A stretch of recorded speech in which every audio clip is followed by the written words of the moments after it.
Ooh, done for VOD, mate. Come on, chill out. God, you guys are so demanding. You asked me to do one thing, the thing crashes on me, and then you're upset I've not done the next thing already. Oh, so demanding, like, We should probably try and sync up before the round starts. Ugh. All right. What's your time looking like? 15, 14, 13, 12, 11. Oh, we're good. 10. We're good. All right. It just works. Good. All right. We will investigate that beat afterwards, after we get another quick 3-0 out of the way, of course. Because it wouldn't be Super Sunday without 0 maps being traded. I'll upload it between maps, Juby. All right, it's gonna be an Ash versus Sojourn again. Yeah, Sigma versus Arissa here. So, in theory, should be advantage for Riker in this. It is Bat Brig, though, which is an interesting backline. I wonder if it looks like they're still playing a similar type of style here, Timeless, where it's just for Brig, Genji on the left-hand side. Going to be versus Lucio Genji on the SSG side of things here. So, nice, slow, steady fight. Should favor the Sigma in theory right now. Both teams are going to try and force point. Should be a little bit easier for the Brig to force point, actually, from Luke, because he's got the shield. Packs going Rocket's way as well. They're going to try and challenge it right now, but already forced to deflect to Sugar Free. Nobody gets point, but significant progress for Timeless. They're going to get cooldowns to dip their toes on again. Not quite good for it, though. Chopper trying to get involved. Dynamite goes out, and they win that point trade right now. They've had to use Lamp in all of this, but more than happy with that trade if you're Timeless. Yeah, the Ash pressure on point is so much more than Sojourn, because if Sojourn doesn't have the shot, you know, there's not really that one-shot potential, but Ash just permanently has the good chunk damage. Squid close to this window, CJ close to this Nano. I think we might be seeing a Nano horse in a second. I'm seeing the vision. He's going to run through the entire team with it. Watch out. Rock hits Seeker, even though he's on his way out. Maybe we're just going to Nano LeBron. That's okay. Nano LeBron goes in. Timers have they're just ready for the disengage though, and they've still got point ticking this entire time. Looking good for him as well. Window out now, and Kellen is not getting through now. Window, and execution will be conducted. And Timeless in control right now. Retake option for SSG. Limited ult wise as well. Don't have anything. Kellen's going to go Winston. We talked about this swap because, again, this is the type of comp that we saw Twisted Minds play earlier on Blizzard's World. This comp is good into it from SSG, but they're a little bit low on ultimates, and it's a more difficult map for it as well here. And they've not got much point to play with. They're going to have to start touching soon into the super spammy comp from Timeless. Yeah, Kellen might be better jumping like left to right here, try and overload for side fight. Yeah, I don't think we should be looking for tank here. We need to try and just win on the side. But as I say, they're going to go on the tank. Bubble onto Riker. He's fine though. He's just going to pop the flux onto Kellen. That's surely Kellen just one shot. They're nearly a flip from SSG. Overlook comes out from Seeker. The rock is good. Not quite going to get Sugar Free with it. Got to be careful. He does have the blade coming up. Perk unlocks for Riker. Does manage to do it, and it's just a reset force for SSG. Invest the ult to Chopper did use the bob as well, I think, there in the top left. So 2-for-1 trade. Now Blade beat. This is one that should look a little bit better, but a rally to answer with from Luke Mino. Here comes Rocket first, though. Beat comes out from Blizz, catches everyone, and Sugar Free kills one with his blade. Rocket's trying to kill through this beat health, but he can't do it. Player advantage right now as Kellen makes his way over to point. Riker's not there in time, so they actually flip it as well. Nade is good. They will finish everything off there. And now SSG, they gain control of that. And all of a sudden, that's a huge fight for SSG. Because not only does they had to win it because it keeps them in the game, but they have the Nano, they have the Primal, and they get to hold these chokes. And now all of a sudden, Timers have to walk versus them. They have to walk into these nade spots, walk into these good dive spots. Yeah, it's scary too. You got the Nano Primal as well. That's 2 easy fight wins if you play it properly. They're going to choose to just swing out with the window. Gonna force Kellen in. The Nanos is gonna be used first. So much Nade damage. is good. Yeah, it's just so hard. It's so hard to live that. Just a Nano Monkey. You gotta look at it, and then the nade just comes through. Oh, the trade. Not really what you want though, because Timeless are gonna be able to come back quicker than Kellen. They're gonna be able to get out a choke for free now. Squid gonna make the swap over onto Anna himself. I'm not sure how I feel about that in this style of matchup. No, changed his mind. Back to bat. Thank you, Squid. You know what went wrong, chat? Everyone forgot to boost Kellen. That's why he fed in spawn just then. Guys, boost Kellen. He has a primal. It's the only O on the board right now, and he needs your help. Dive in initially, forces him back into the choke. Luke Mino trying to mark it, but they are fully zoned right now, and they are bullying the Sigma while this happens. Kellen's just keeping the backline contained.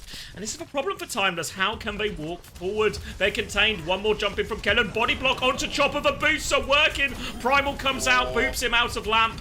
The rest of them are quite safe, but they want more. He's trying to boop in the Sigma. Lots of damage right now. He's all over him. Life support, 76%. Don't jump spawn, Kellen. Jump a Genji if you want, though. No, it doesn't do it. It has Rocket dash. gets We'll his get one. out. It's only Bliss, though. Yeah. Bliss was closest to beat, actually, so that's a bit of a pain, because would want to get the last bit in that charge. But a Blade to hold on to this choke. Luke, close to beat, but not quite there yet.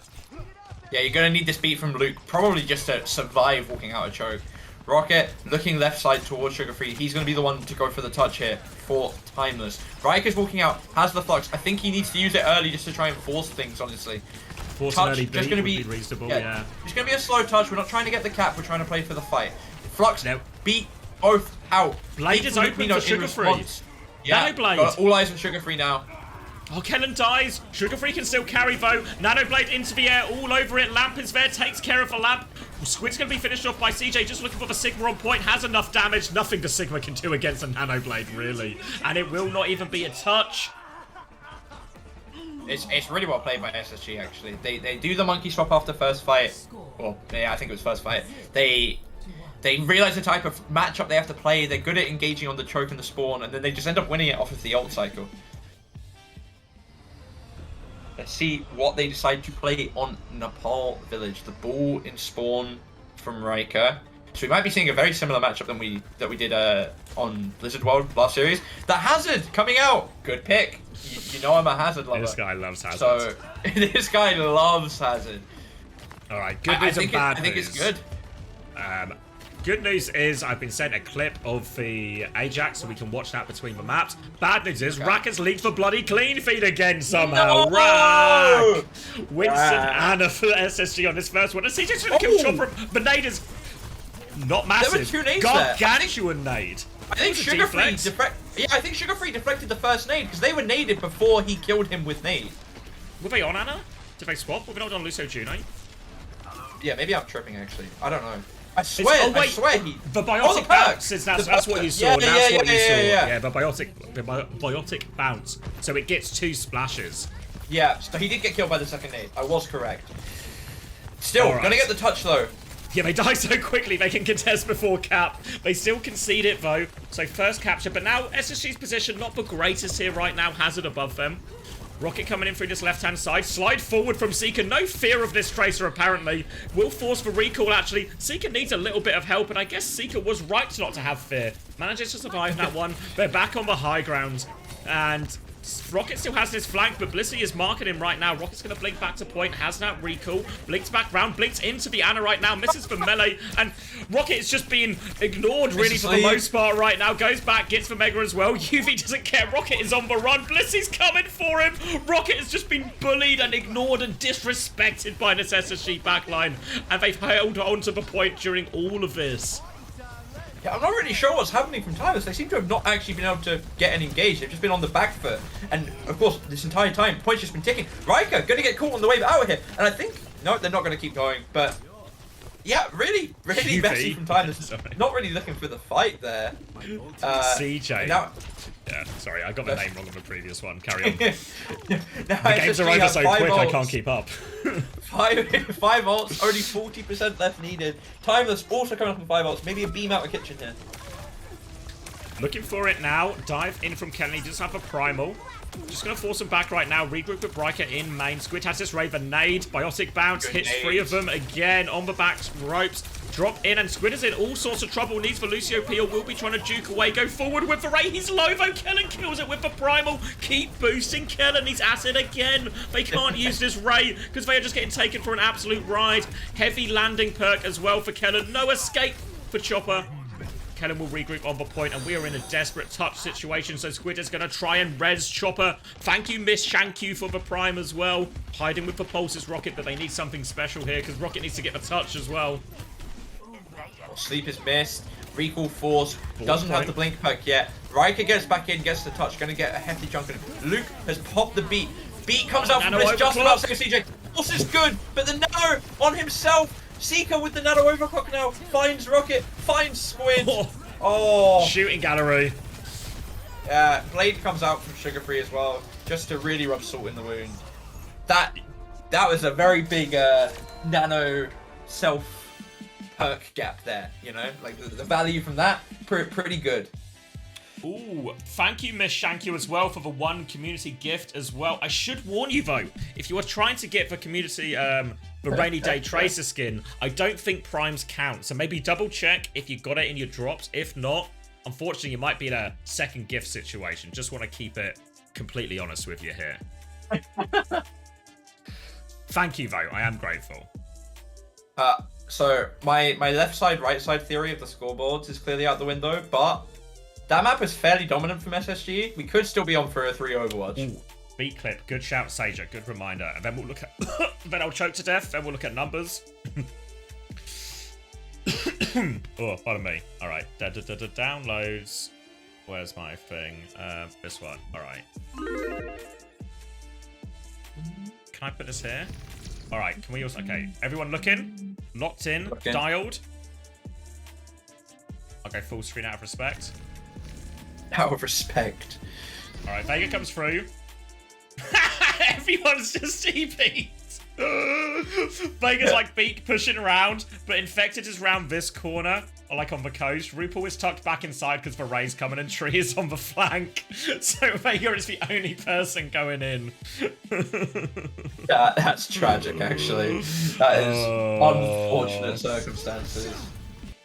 And then, I mean, Vega also has to touch as well, right? So it's kind of like, it needs to fucking happen. No, I don't think it's Vega's fault at all, honestly. Yeah, it's just like a complete anti-timing, but Vega has to go.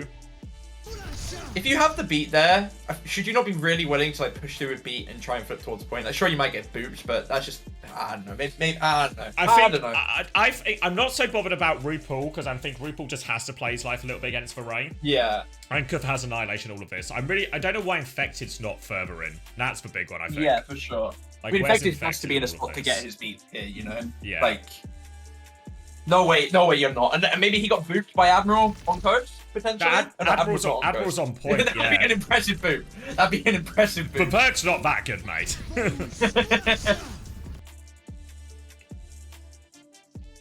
Alright, we're also doing numbers as well.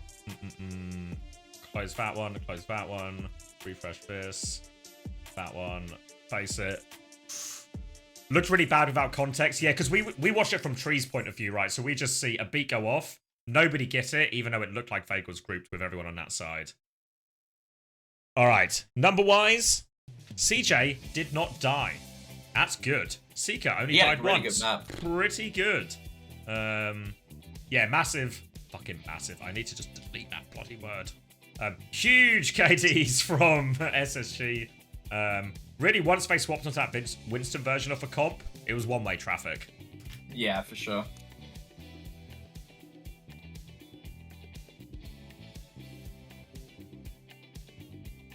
All right, and where do you want to go? 4 deaths, though. 4 deaths. Four deaths, you know? Maybe that one in spawn on Sanctum is the most egregious one. Where do you want to go if you're timeless? We had... I don't know. Well, I actually don't know. Oh, wait, I can actually tell you. I'm in the channel. I keep forgetting. Yeah, you literally could tell me. They've gone Saravasa, but actually it's all on screen anyway. So Sombra ban, so they want to play ball, but Hunter counters with the ball ban, a step ahead. Nah. Whoa. As Danny would say, as he gets the word out through his tears after that previous result, not very Zug Zwang of Timeless in that situation. Are you just really onto this like chess thing recently? I mean, it's actually like, it is actually a useful term. It's a useful term. Like I've actually heard you say it like 4 times a stream. Yeah, because it's important in draft theory. But I don't know. I don't know if Zog Zwang is that prevalent that you're saying it 4 or 5 times a stream. It is because we have 4 or 5 drafts a stream. I think you have more than 4 or 5, to be fair. Well, exactly. So I'm not saying it enough. You're right. Okay.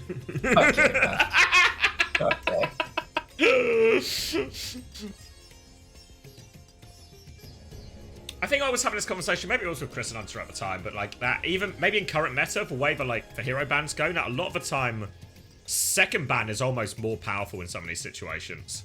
You think? Yeah. Because you get this setup. Because as much as you can look at it and go, why haven't Timers got themselves in a better situation? It's like, maybe they just can't, you know? Because you show your hand with your first ban, and then they just counter out what you want to play with the ban of their own, you know? Like, for way the sort of comps fall now, I think it's actually quite Maybe tricky. second ban gets to actually decide, like... Yeah. Like, So first ban takes half the deck off the table, and the second ban actually gets to pick from the other half type of beat. Like, yeah, so it's like, I think there is an element of maybe a bit of like short-sightedness from it not just being the Esports World Cup rules where you can pick the order of who bans first. yeah. Because obviously back in that day, first ban was always good, but having the option, I think probably would have been, I mean, just kind of like no reason to change it essentially. But anyway, we're in this world, Ball will be banned, so we're going on to Amalgam Mirror, starting to feel like Korea. By Amalgam Mirror, I mean Kellen's on Winston. I was about to say, I don't know what mirror Guys, you're looking at. I've had not a lot of sleep. Sometimes Winston looks like Malga, you know. So they're both tanks. First up goes SSG's way, which is actually surprising given the comp. You'd expect... I mean, Riker's just eating every nade and a lot of damage to be fair, so he's not actually been able to sit on here, get the flip that you'd expect him to get. He's going to look for another nade engage in about 5 seconds, I suspect. Nano up soon. The classic CJ is UV and Winston is Malga situation for my brain right now. Nothing is as it seems in my mind, but Chopper is still getting opening picks. That hasn't changed. Sugar-free down. Ray comes out, disengaged from Kellen. He manages to get himself out of there, but they're on life support. Kellen will live, but Seeker will not. They're chasing for more kills right now. They're going to get more kills right now. Another slide in from Chopper. Defensive bubble from Kellen. He does manage to get out, salvage that one there. Nano for Ravo, pretty reasonable trade. The opening pick from Chopper is good for it. He's actually feel like fantastic stage 1 from Chopper so far. We'll have the overclock for this next fight. Kellenvo with the primal can do a lot to maybe disrupt that value from Chopper. Yeah, all eyes on Kellen really. The Korean Winston, can he get it done? Overclock pop by Seeker, finds Chopper. Riker's taking so much damage, gets naded by CJ too. Yeah, I mean, it's just, don't even need Kellen to show his Koreanness. It's just already over. Yeah, I guess, and nicely, they get to do that same matchup as well. Chopper was actually 97% as Seeker swung with that one, but when you nail the first shot like that, it can just work. Now they're going to hold forward with this primal as well, try and make either Chopper use this overclock really early, maybe pause for rally early. Like, Timeless, they have the tools to survive this primal, but if I'm SSG, I want them to use these ults off the point, basically. They have to rush for touch right now, so if Riker gets pulled to point, there's a chance for separation. And now Kellen is on the backline trying to milk this primal. We'll get bashed, we'll pop it afterwards. And now he's taking Chopper for a ride. Can't get the kill because of that rally and that overclock. And Chopper gets sugar-free on the way in. Kellen's trying to do it, but Seeker responds again. 4v4 situation. Now onto Rocket. He nearly has Blade, but he's low. He dashes out, gets a pack, goes back in. Slicing onto the Winston, cuts through that one. Onto it. Sleep goes wide from CJ. And that'll be a retake here for Timeless, but there's a chance now for SSG. They still have time. Yeah, SSG are coming back. They've got the double support ult, but Timeless do have the cage and the beam themselves. So it's kind of a situation where you're going to need heroics from a DPS or a nade from CJ, because the ults, you probably fancy the cage beam over the double support ult from SSG. Yeah, really hard in this one. Cage Ray will just be brutal. As long as Riker catches someone in this one, and it should be easy when they touch point. Oh, he's going to catch Blissey. Blissey round the corner, gets the beat off. It's a solo beat, though. No one else is in the cage. Nano comes out once again to try and trade kills, but they use the Ray to make sure they survive here, Timeless. And the catch was good from Riker. Just about got the Lucio in. Bliss's beat. They couldn't get in the cage to get that beat in time. Disaster for SSG in that first fight. And that was both support ults used to lose the fight. Yeah, it was basically the perfect cage, like forcing the beat as well. I'm being told it's pronounced Zoot Swang, by the way, just so you know. I'm getting flamed in my chat. Yeah, I don't know if there's any truth in that. Kellen has the primal again. Seeker with the overclock. He's been good for it so far this series, honestly. Give them both the boost. Riker's taking a lot of damage early again. SSG doing a really good job of poking out this Malga early fight. Yep, they've got the overclock ready to go as they try and walk in here. Timeless. They're maybe waiting for the rally before they really commit, just taking a bit of space on coast. They go through for the slam, just a drive by. Seeker is using it. Kellen's got the primal going as well. They are on coast, maybe a scary situation. He's trying to separate the Sojourn right now, just juggling him around. Caught him in a corner, will get the kill. Seeker's walked up during all of this as well. Kellen, he's in, he's out, and Luke Mino just doesn't even want to face it. We'll just jump off the map and give a reset. Yeah, good fight from SSG. If expensive, do use both the ults you have, but honestly, you take that for the cap. Luke Mino with the rally, double DPS up coming up for Timeless as well. Just gotta be really careful on the walkthrough. This is where SSG's comp is at its best, when it holds the space, when you've got to try and walk through and avoid these nade monkey engages. Run through from Riker right now just to clear Kellen out. Does force him back so they can walk up now, take a little bit of space. Nade though, flank from UV. Oh. Bash forward from Luke Mino. Discipline to hold for Rally here as well. Everyone survives, but now Kellen's actually awfully low in this. CJ doesn't have a nano just yet. Bit of a problem here for Squid. They are also low. They're really split. Where? I think Squid's nowhere near with the others, I don't think. So they lose Rocket in that rotation. They're going to be forced all the way back. And this might just be point, actually. Yeah, late kill onto Chopper. Yeah. It's just over. It's a really bad split from I said UV like... again. It is CJ, guys. I promise you it's CJ. It's actually UV. It's definitely UV. UV has nano here. See, Sugar Free with the pulse as well. Double sport for time. 5 ults for time, effectively. But Spacestation just running in, looking for the nade. I don't think it has hit. It's hit Riker and Rocket. Rocket's pulled out the blade anyway. Riker's gotten on CJ. Sugar Free trades it back. Seeker 1 HP going out. The rally's going to help stabilize the rest. Squid finds Seeker. Kellen just about getting out on 1 HP maybe. Nope. Yeah, it should be all of them here as well. Blissey can't get out. They will get the I like the idea from SSG though. I like the idea. Maybe you're behind on ults. You're behind on the ult advantage. Just try and go forward, get that cheesy play. You force out both support ults and blade for it. You're in a really good ult position for a retake here. They're actually going to try before the cap goes through. Yeah, thank you, Miss Shanky, as well for the other community gift, securing that Rainy Day Tracer. Now the Nano Primal coming in from Kennen. He is going to be locked in the cage, but is the Nano Primal enough? Blitz is getting very close to beat if they need it. Looks like it's just a survive for cage situation. Thank you, Ketio, as well for the 2 community gifted. Rainy Day Tracer for you, and a beat and an overclock ready to go for SSG, but just the overclock right now. Don't even need the beat. Discipline from Blizz, happy just to burn through the Malga there, and well-managed fight from SSG, maintaining his ults for next one too. Yeah, and suddenly again, Timeless are in a position where it's really risky. Good stagger onto Luke Mino here as well. Catches the wave. No, doesn't catch the wave with Squid, sorry. So yeah, good stagger onto Luke. And now SSG. Winston? This is probably one of the harder points as well. Kellen's just going to be playing above. Like, the nades are going to be so rough. I think it's a good decision to rotate left here from Riker and the rest of Timeless, because it makes the engage angles a bit safer. Still going to get out this door though. Bliss is holding close here with the beat as well. They can maybe just going to go and try and run over this backline. They nearly have support ults. They're going through, looking for the backline all over Luke. He nearly has Rally, dies on 99%. They get the crucial kill. Now, focusing everything else down too for Sugar Free. Should be easy from here. They'll catch Chopper. They did lose CJ and all of that though. But I think the touch is going to be super hard / impossible. I think the touch is on actually. Maybe. They're going forward even though they're down some people, because you got to try and pressure it. Riker, you maybe get it, gets the jump off, gets the point. Don't think he's going to live long though. No, the rally's good, the pulse misses. They've got the toes back onto point. They've got a foothold. Ray in the back pocket now as well for Squid. Not over yet. They drop onto point. Kennen's still 20% away from that primal. CJ 20% away from that nano. I called it the right name. I'm improving. Jump out and disengage from SSG, but they lose Seeker late. To disengage, not quite good enough. Riker will get out though. But as soon as Seeker is back alive, they have plenty of time for this retake. They've got 3 ults with which to do it. Yeah, really good from Riker and Luke. Luke keeping alive Riker to actually get the touch.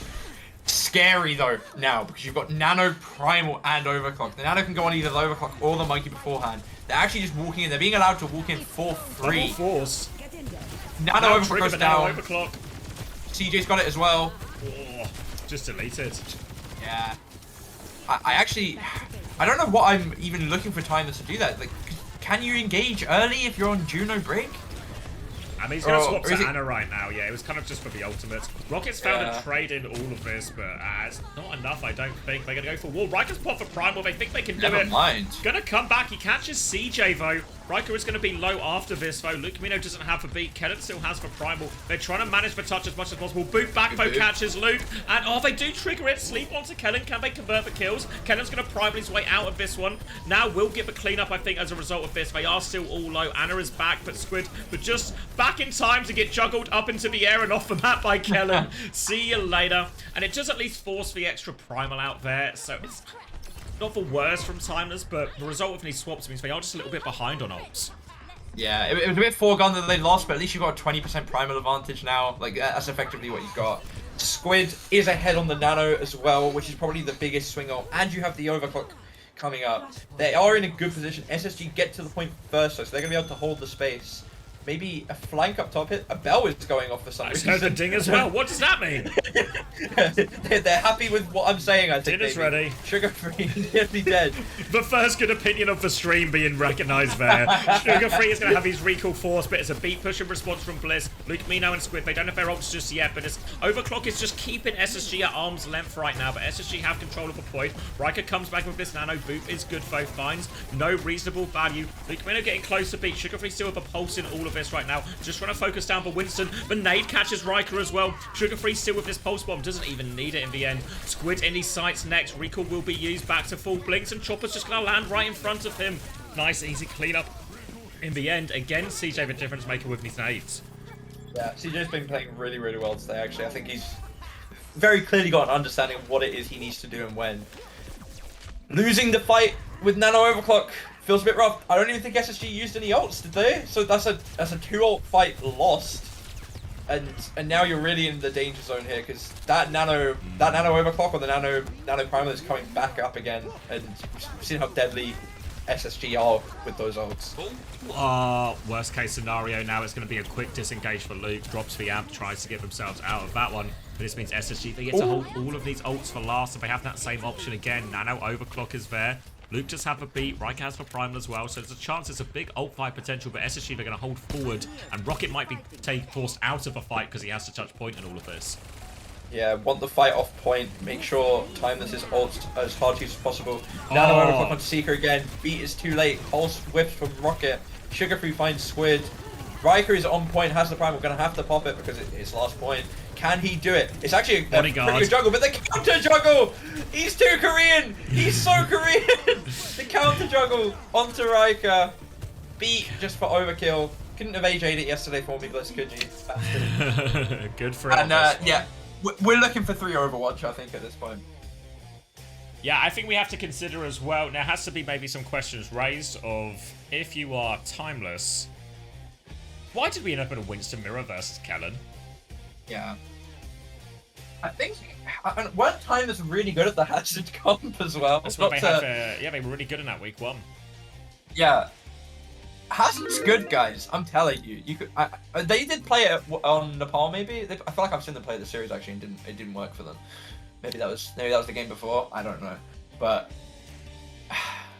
yeah, it's like you said. You can't be mirroring the Korean Winston. Come on, man, get a grip.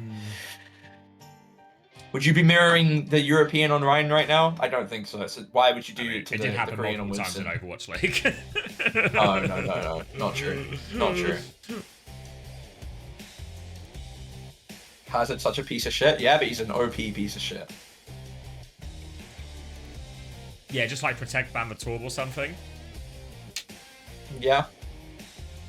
I'm still like on the page where short Torb makes it harder, but if it's not, because like, you know, the comps people started playing with the Torb against the Hazard that made him go away, that was full anti-Hazard, you know, like Torb, Sim, like Kiri and Lu, that is full anti-Hazard. So I don't think you necessarily need to, but I do think it is probably one of the better heroes against him. So yeah, feel free, do it. Just do something different. I need to see something different from Timeless on this last map, because the mirror ain't it. Yeah, the numbers are going to reflect that as well. It's 29 and 2 for Sugar-free, 11 deaths for Chopper. Better say Seeker, 31 and 6. Very much getting the better of his counterpart in that one as well. When they beat, who was it? Was it Team Liquid they beat initially? Timeless? Yeah. I feel like so much of that came through Chopper. Just massive, fuck's sake, massive picks. Where is my thesaurus? Massive picks and so many of those opening fights. Good overclocks. But Seeker has definitely been the better Sojourn so far. Fair to say that was a relatively one-sided once we got onto the Winston part of it as well, the Winston mirror part of it. So yeah, no surprise to see all the numbers pretty largely in favor of SSG. Now we're going to be going to Esperanza. And it's going to be, Timeless with the Winston ban.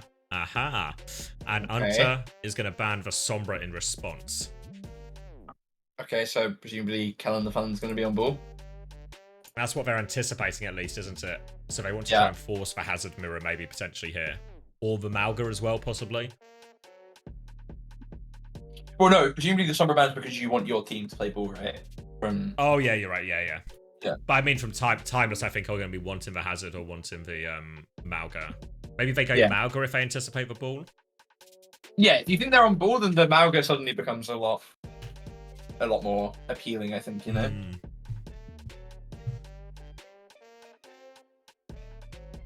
Well, Nightmare are going to be watching, hoping for the reverse sweep so they get first seed, but it's looking like an SSG sweep, you know? SSG, they just can't stop winning, man, you know? Except in Stockholm and EWC and Dallas and Stage 1 and 3, but other than that...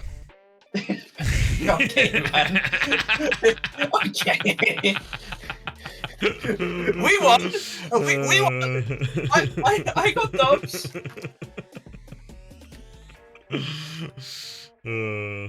Sorry, it was just right there, you know? It was right there. I understand. Right there. Went to grab some Mexican food and it's already 3 Overwatch? Damn. Yeah, that's the way it be.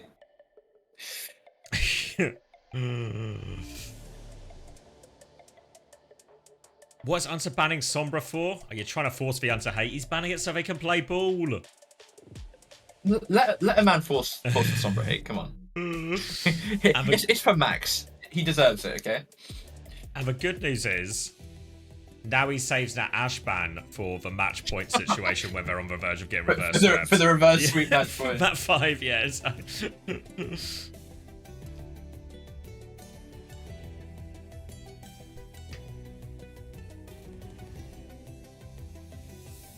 Alright. So I think I know what we hover in spawn. It's going to be Ball Anna, I think, from SSG. That feels, I'm more confident in that. The big question is what Timeless choose. Maybe Hazard, Mauga. Ball themselves could also be an option. Oh, I don't really want to see a dive mirror against SSG right now because SSG just look like they're better at it. Seeker hovering the Pharah, quite played good it yesterday. For this first point. And yeah, he used to be like a Pharah Widow 2 trick. So like he's more than fine on the Pharah, you know. Riker! Play Hazard and I will give you everything! Time for a chance to test Backbone Theory here. Play Hazard and my life is yours! Let's see the Pharah's actually... Yeah, the Pharah's actually probably quite a good answer to Hazard, to be fair. You can play above him quite easy. One of the harder heroes to catch. But we'll see. I have a feeling this Hazard isn't going to last more than like 2 minutes.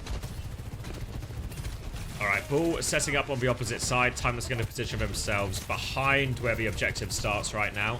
Just try and farm a bit of time, but all of the time this goes on, SSG, they're going to be throwing rockets down, they're going to be throwing nades, Kellen is going to be doing drive-bys, it's Kiri Lucio as well from Timeless, so the ability to punish this Bull isn't going to be the same as when we've seen it with Diana, but if you just hit headshots, and if Kellen just gets in a room, oh my god. Alright, the Bull shouldn't be punishable, but if you end up just in a tiny room locked in, then you might be then you can punish the Bull. So a nice, easy first fight. What I really want to see from Timeless is wait for Kellen to come in, and then when he's used his cooldowns, I want to try and see the engage then. Because what I don't want is like an engage in towards the Ana and then a counter slam. That's too risky. So that's the win comp from then, I think. He's gone for the slam on high ground, not found anything, and CJ's just walled off. Hazard gap. Pocket Seeker back up, goes for the nade, does catch onto Squid actually. Squid will Suzu that one immediately. Sleep is good onto the Hazard. Now the Rockets turn around and there we go. The Sleep is punished right now. Now player advantage, tank advantage as well. Bit of a shield transfer to Sugar Free now. And SSG, they can just start walking up, start taking the space again and get their first meters on the board. Looking for some stagger kills if they get it. They do catch another nade onto Luke. Luke is really low. Kellen has no interest though.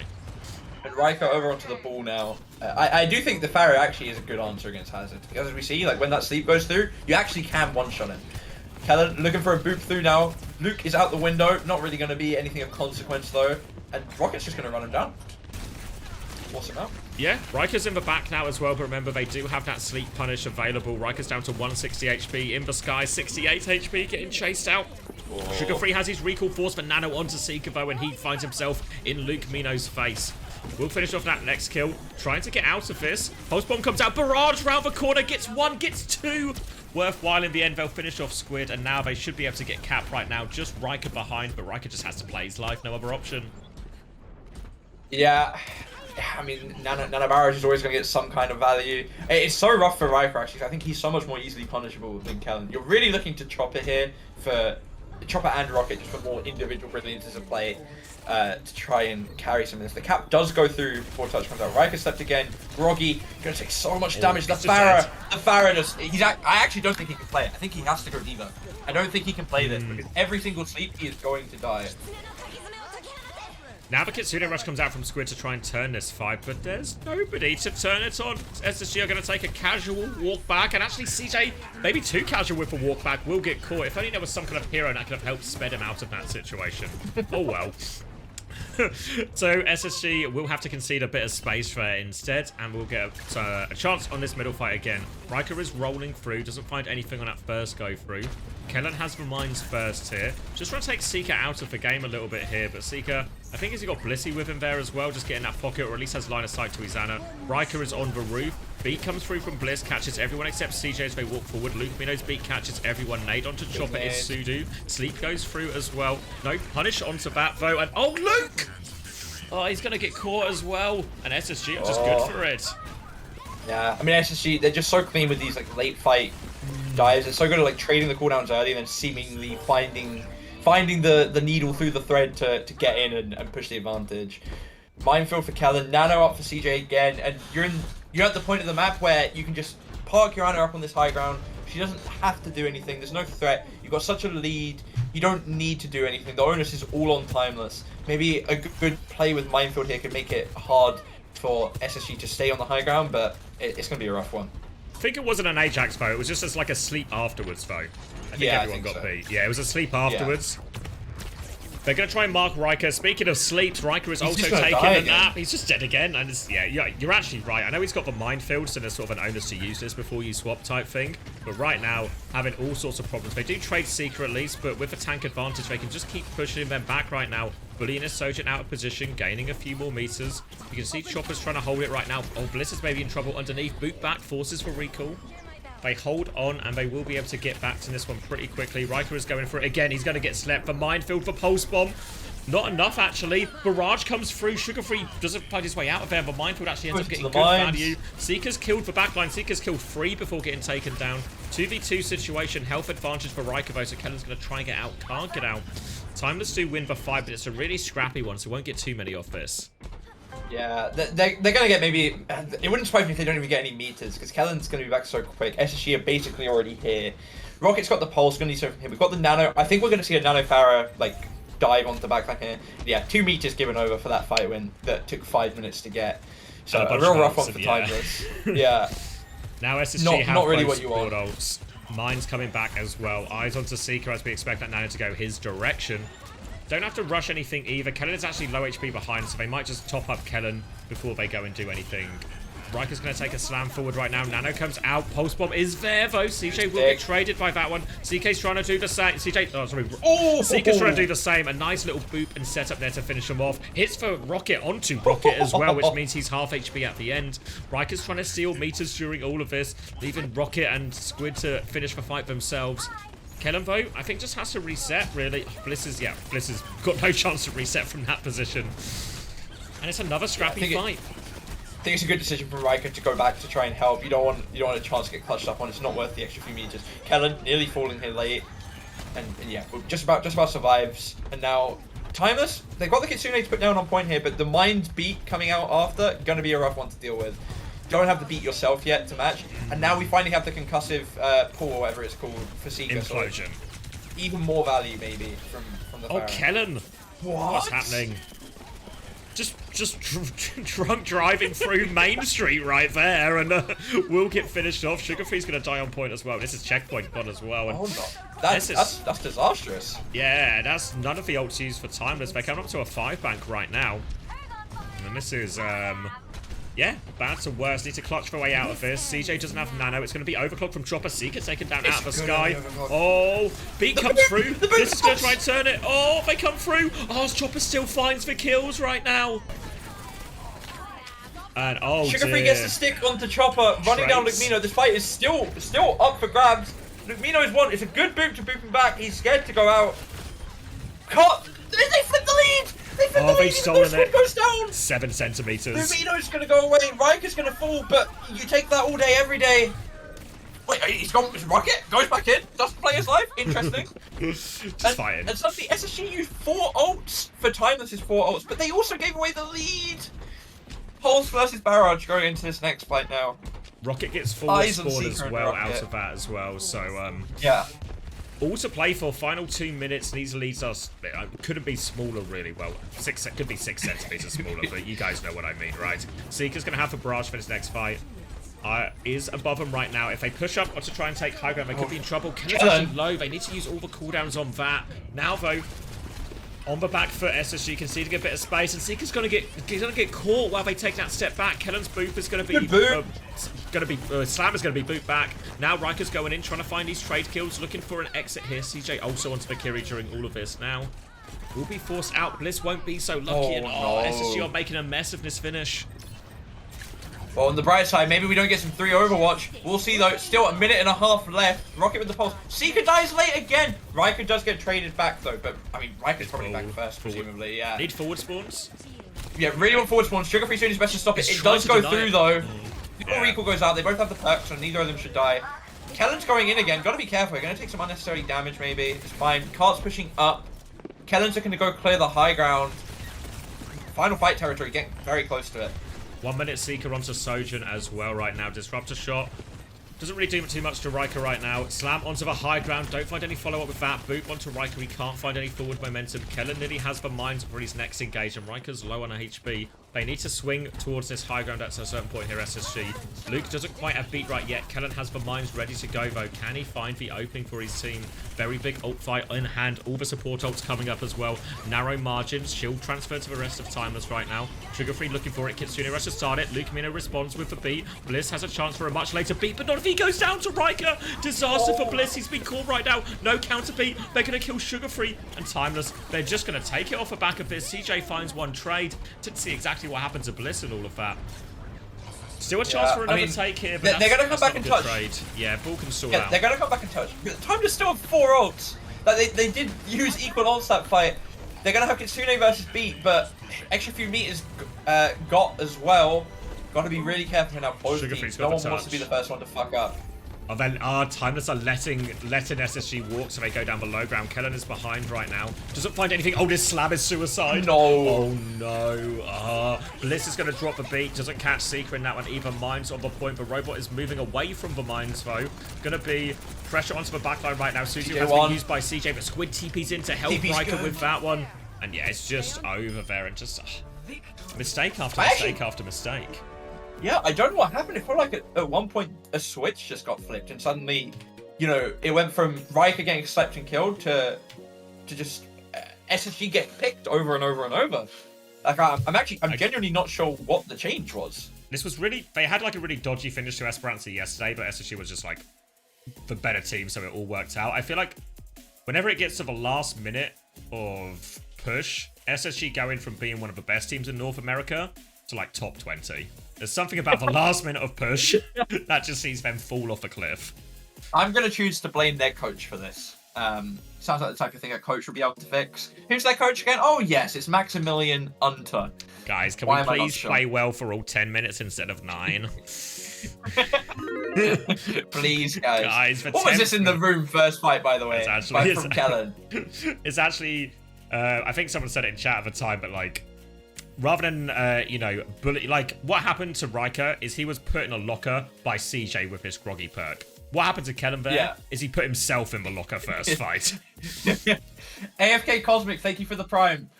It doesn't help you get a Rainy Day Tracer skin, but it is still appreciated. If you want a Rainy Day Tracer skin, all you have to do is give 2 subs to an Overwatch streamer. 2 subs! !SAS for better information. Say but Unter just accounting for viewers not liking a 3-0. True! Unter has saved us from 3 Overwatch. That was a nice kill from Chopper there on Sugar Free as well. Forcing a pulse jacks. Alright, I'm looking at the numbers. And it actually looks like Kellen's numbers slightly better than Riker's. Unsurprising. CJ 7 deaths compared to Squid's 4. Obviously, like, Squid was on Kiri for a substantial amount more of that map than CJ was as well. 8 deaths for Seeker. Chopper on 6 as well. Yeah, I feel like I really can't tell you what I really can't tell you what changed, you know? Oh, Hyper Mega Muffin with the tier 1 sub. If you gift another sub, if that's your first time subbing at least, if you gift another sub, then you should get your Rainy Day Tracer skin. If that is important to you. Thank you very much for the sub. But yeah, I don't know. Like, they actually just kind of fell apart.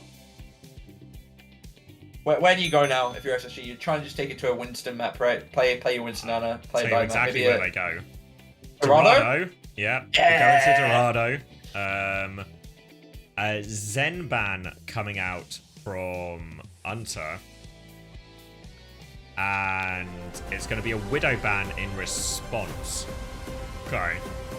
Yeah, a Widow ban on Dorado, fairly common, right? Like it's like Widow, it's Dorado and Havana. Have they used for Winston ban already? That it was banned that map, right? 90% sure they banned it on Esperanto. Oh yeah, maybe you're right actually. Yeah, I'm pretty sure it has been banned. Yeah, I just can't remember which one it was. Yeah, you're right. It was for Winston ban. You had a nasty epic game on Dorado earlier. Sub you in? I'll message Max. I'll get you in like a baller.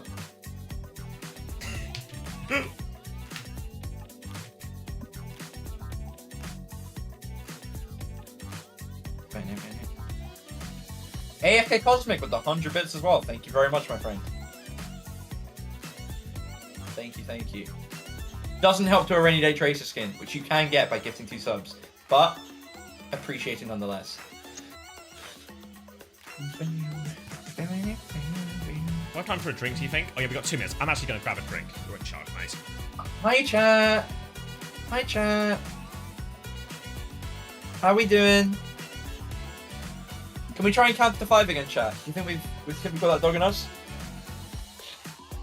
1 to 5 in 5 messages. No one else getting in the way. Backbone, my dog just died. I'm sorry to hear that, mate. My chat is also struggling to. Oh, wait, no, my chat does have, you know, maybe just a couple less people than X's, but my chat has done it before X's chat. So, as expected, probably my chat has the intellectuals, has the smart people. Hyper Mega Muffin, thank you for converting the Prime to a tier 1 sub for CommanderX. I will make sure that you read your name out as well, do not worry. Yeah, you guys suck at counting together, I can't lie.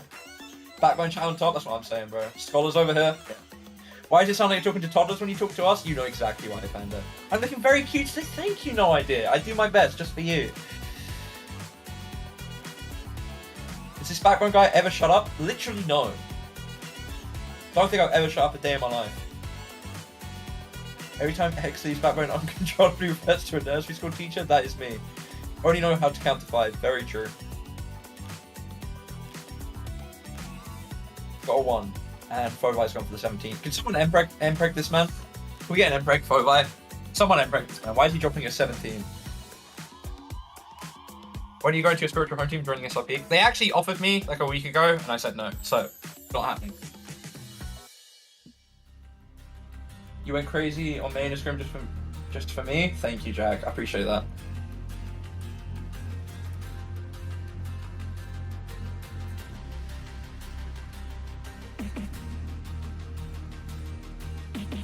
Backbone, Daned, Mason, DPS line. I mean, I think Daned is like not wanting to scrim much, so I think it probably would have been Daned that I'd have been playing over, but I'm not sure. Can we get San on Uncoachable to do a question spreadsheet? Yeah, we can. You Backbone? Never happening, baby. You dropped a solo versus on bat. Nice one, bro.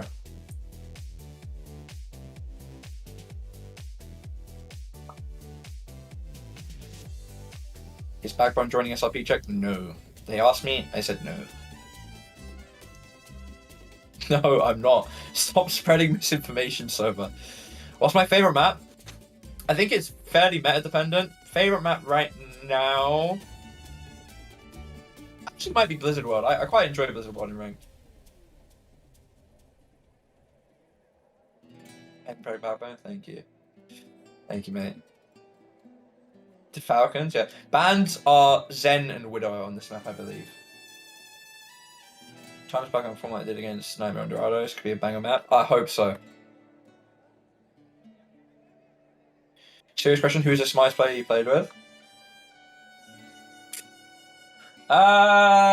Probably Hattie. Hattie's got a bit of a brain on him. Me and Hattie, we thought about the game quite differently, so it's quite good when we were both on a team together, I think, because we'd like think of shit that I don't think the other one would, you know? So X is missing, so I will take over. I have to go back to my clean feet, if not it's going to be desync. Rialto brings a smile to your face. Yeah, Rialto's pretty good map as well. I want OD on Rialto. Good map. So yeah, Anabrig, Monkey, Ash Tracer, Mirror. Honorable men here. Gonna see an early jump on point from both monkeys. And welcome back. You had a sub, by the way. That's your job. Thank you, Hyper Mega Muffin. Glad one of you is here. I'm here now as well, and looks like we're getting very much that Winston, Anna, Brig mirror that we were promised. Sleep catches Riker. This could be big trouble. Doesn't have the nade though, so it might get away with it. Half HP drops back out to main. They are on the hunt for him though. Riker has no escape out of that. Easy first one off the back of that, and they stop car. I wonder if we'll see Groggy in the monkey mirror as well. It wouldn't surprise me actually. I think yeah. Not as punishing as it is on board, I think, because usually they'll have the jump by the end of the sleep, but maybe has its place. Thank you, Red Eyes, for 100 bits as well, and thank you, Seeker, for that another opening pick. Nearly catches Riker as well at the end. Got the perk already. Yeah. Minute 10. Sidewinder perk here, so that's the extra coach gun jump height, which also serves as a pretty good boop tool to deny as Winston engage. And Squid actually has a slightly quicker nano right now. Seeker will get away from that first jump. Bliss is going to go bash at him though, happy to fight and clear that Winston. Isn't scared of that one. Nate onto Luke. Mino doesn't get anything though. Nano is available now. It's out onto Squid first, but Riker, one more jump, doesn't have bubble onto CJ. Drop for bubble now. No real value out of this Nano though. CJ has dropped his onto Kellen as well. Kellen's zoning the backline, but looks like no kills out of either Nano here. Yeah, just a quick fact check. He didn't pick Sidewinder, he picked the other one. So he doesn't have the boop on the monkeys, which I actually think is probably better in this matchup. Squid going to be forced off of the high ground here. Maybe looking for a nade on the timing. Chopper just gets caught by Kellen though. Damaged by Seeker presumably. And Luke Mino's, yeah, I mean, it's a rough one. He's had to go forward. He just said, what a pulse from Rocket! Suddenly the fight's wide open. Kellen still finds Squid. Oh. He gets the trade, but they have to go back. Kellen taking a second to process that one. Will stall the cart out here, but Kellen will just jump back after this. CJ presumably is already backed up. Not too great from Kellen. He will be fine anyway. Catches a dynamite. Builds a bit more nano. It was all part of a master plan. Now, Primal v Primal situation. Rallies to deal with both those Primals. Bob advantage for Seeker. And yeah, Riker is getting his way onto the left-hand side now, but needs to wait for this next bubble before he really goes. Meanwhile, Kellen is half HP. Chance to go. Pulse Bob out onto the shield, though, it looks like. And that will be a block. Primal coming back in. Kellen is half HP. Has to pop this Primal. Rally in response. Kellen should just be happy with this trade. Looking to get out. Back in his bubble. Is naded and cleared. Now it's Riker's turn with his own Primal. Yeah, Riker on a trip in the backline. Seeker drops the Bob. Rocket finds him though. Kellen manages to get Luke though. I don't think that's be possible. Riker trades onto CJ. Kellen's going to try and go back to help. Sugarfree finds Squid on his own as well. Riker with the tank gap on the Korean monkey. That's a really good. That's a really important save as well. Coming back. Going to come back on the Lucio. Yeah, coming back quick. Nade from spawn from Squid. Hits Rocket as well, for what it's worth. Nano's coming back get the for nano both quicker. of them. I don't think they can touch fight. No, it's too far. Too far. Got the progress, Clean and they get first point in the end. All thanks to Rocket's pulse bomb, really. Absolute swing factor there, because they were in trouble, struggling on that first part of Dorado. Now, onto the second part now. Going to be a really similar matchup. All about these nanos. Riker will get topped back up. Looking for his next engage. Put his nano over top. Not there. Nade goes wide as well. Now Kellen's going to go. CJ doesn't commit the nano either. Looks like they're no chance to nano Kellen now as well, but Kellen is sitting above them, so Kellen's just playing slow. They are kiting out this nano, and it is a fairly limp and undangerous attempt here from Riker. Yeah, and now you've got the scary nano from CJ and Kellen as well. You've got the high ground to do it from, and they're going to pop it. Oh, Sleep is good, actually. Sleep is really good. Is it enough? Just about saves him. Riker, though, looks like he will fall. Doesn't quite save himself there. Probably could have if he, if he played it better. But why didn't he play it better? It was a weird decision. I mean, he could have. I mean, I'm just saying it how I see it, you know. Yeah, and now no support ults. So these dives should be easier for both teams if they actually manage to get onto the back line. But it's going to be a lot easier for SSG than Timeless. Yeah, good decision from the SSG backline in the previous fight, knowing that even if Kellen doesn't get the kills, he will occupy the enemy backline for longer, so they can actually play aggressively onto Riker as he has no nano or primal. Sugarfree's going to get caught. Catches Luke Mino off the back of that dynamite. That is backline dead. That is Chopper dead, and this is going to be a reset in spawn. They're going to push forward to kill Riker as well. They should be good for it. There we go. 1.5 minutes left on the clock. Kellen has his primal. Are they going to a spawn hold as well as Kellen? No, just going to reset back on the high ground. Back on the good position here for the SSG backline. And more of the same. This time they might even have a Bob for this next one. Might even use the Bob as a defensive tool against the primal. Yeah, could do. Rocket's got the pulse again. Did wonders with it the first time. He's not really going to be able to do anything matching Sugarfree on point here without help. Nice coke there. Seeker looking for something here, trying to find the Tracer most likely. Dynamite going to be used. Kellen's following up on it. That's really risky for Chopper. Yeah, really clean from SSG actually. The sleep was good, but they don't kill. He's done it again. No way. He's got CJ here as well. Kellen has dropped the primal in this as well. He will kill Riker, but now it's actually ult advantage coming back from Timeless and SSG. They need to try and buy time for CJ to come back from spawn right now. They're going to hold forward at least initially, just try and slow down this rotation from Timeless. But Timeless, they've got an opening. Yeah, maybe a bit hard for SSG to go quite so early back here, but I think CJ will be back in time where they're not going to have to give up the high ground or anything that severe. Yeah, Coach Gun is good actually. It knocks Riker all the way down. Gonna have to jump back up. Kellen's gonna go over the top of him, look for his own dive. Nano comes out. Rally in response. Blocks for nade. But Oh, Chopper's not with him. He has to try and jump through. He does regroup with a backline. Riker has popped for primal, but he will get slept up. Bliss looking for a punish, but all of Timeless are there, so they have to be careful. Now the nano comes in. Taylor in this primal. CJ will for it's a C9. You have to be kidding me. You have to be kidding me. Rocket. Rocket's done so much to get him that far, but I mean, you have to point the finger at Rocket there in that one, right? The nano engage looked good from Riker, kept going with that. Had CJ in a right old pickle. I mean, CJ might have still lived, right? Pax could have still come his way, all of this, but an opportunity for Riker to find the kill. But the C9, inexcusable. Where did Rocket go? I think Rocket was in a 1v1 with Sugarfree, and presumably just because of the way that recall was forced or blinked were forced, he just couldn't touch. Because he was on point after the C9, you know? Well, he was on ground fighting Sugarfree around the payload as well, right? Yeah, so it felt like he should have been... I mean, he should have like got the tap 100%, right? It's 100% his fault that he didn't do it. But I assume Quark's only touched at 3.5 seconds, so he just mistimed it. Or he just thought he had it, yeah. Ooh, quick rewind. We can't really see it from this angle. No. Yeah, because like Rocket's right there. Him and Sugarfree both half HP. I mean, everything's right in terms of how Timeless took that fight, how they set up. But just a colossal error. This Theosaurus coming in handy.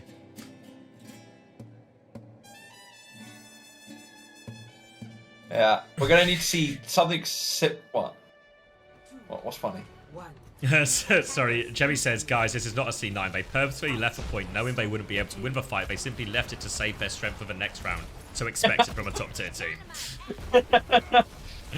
Realistically, they just know they're full holding, so they're saving their time. They did. Dynamite onto the high ground. At least that forces a bit of space. So they can move Cart for a little bit. Nade onto Seeker. Nade onto everyone, actually. They all take a back step further. Dynamite. Yeah, Riker was too low to actually follow up on that one as well, so they don't die, but just stop them chasing down Riker or anything like that. Seeker's going to swing wide onto the high ground. Nade catches Luke Mino. Bash back from him. Riker's holding the point for now.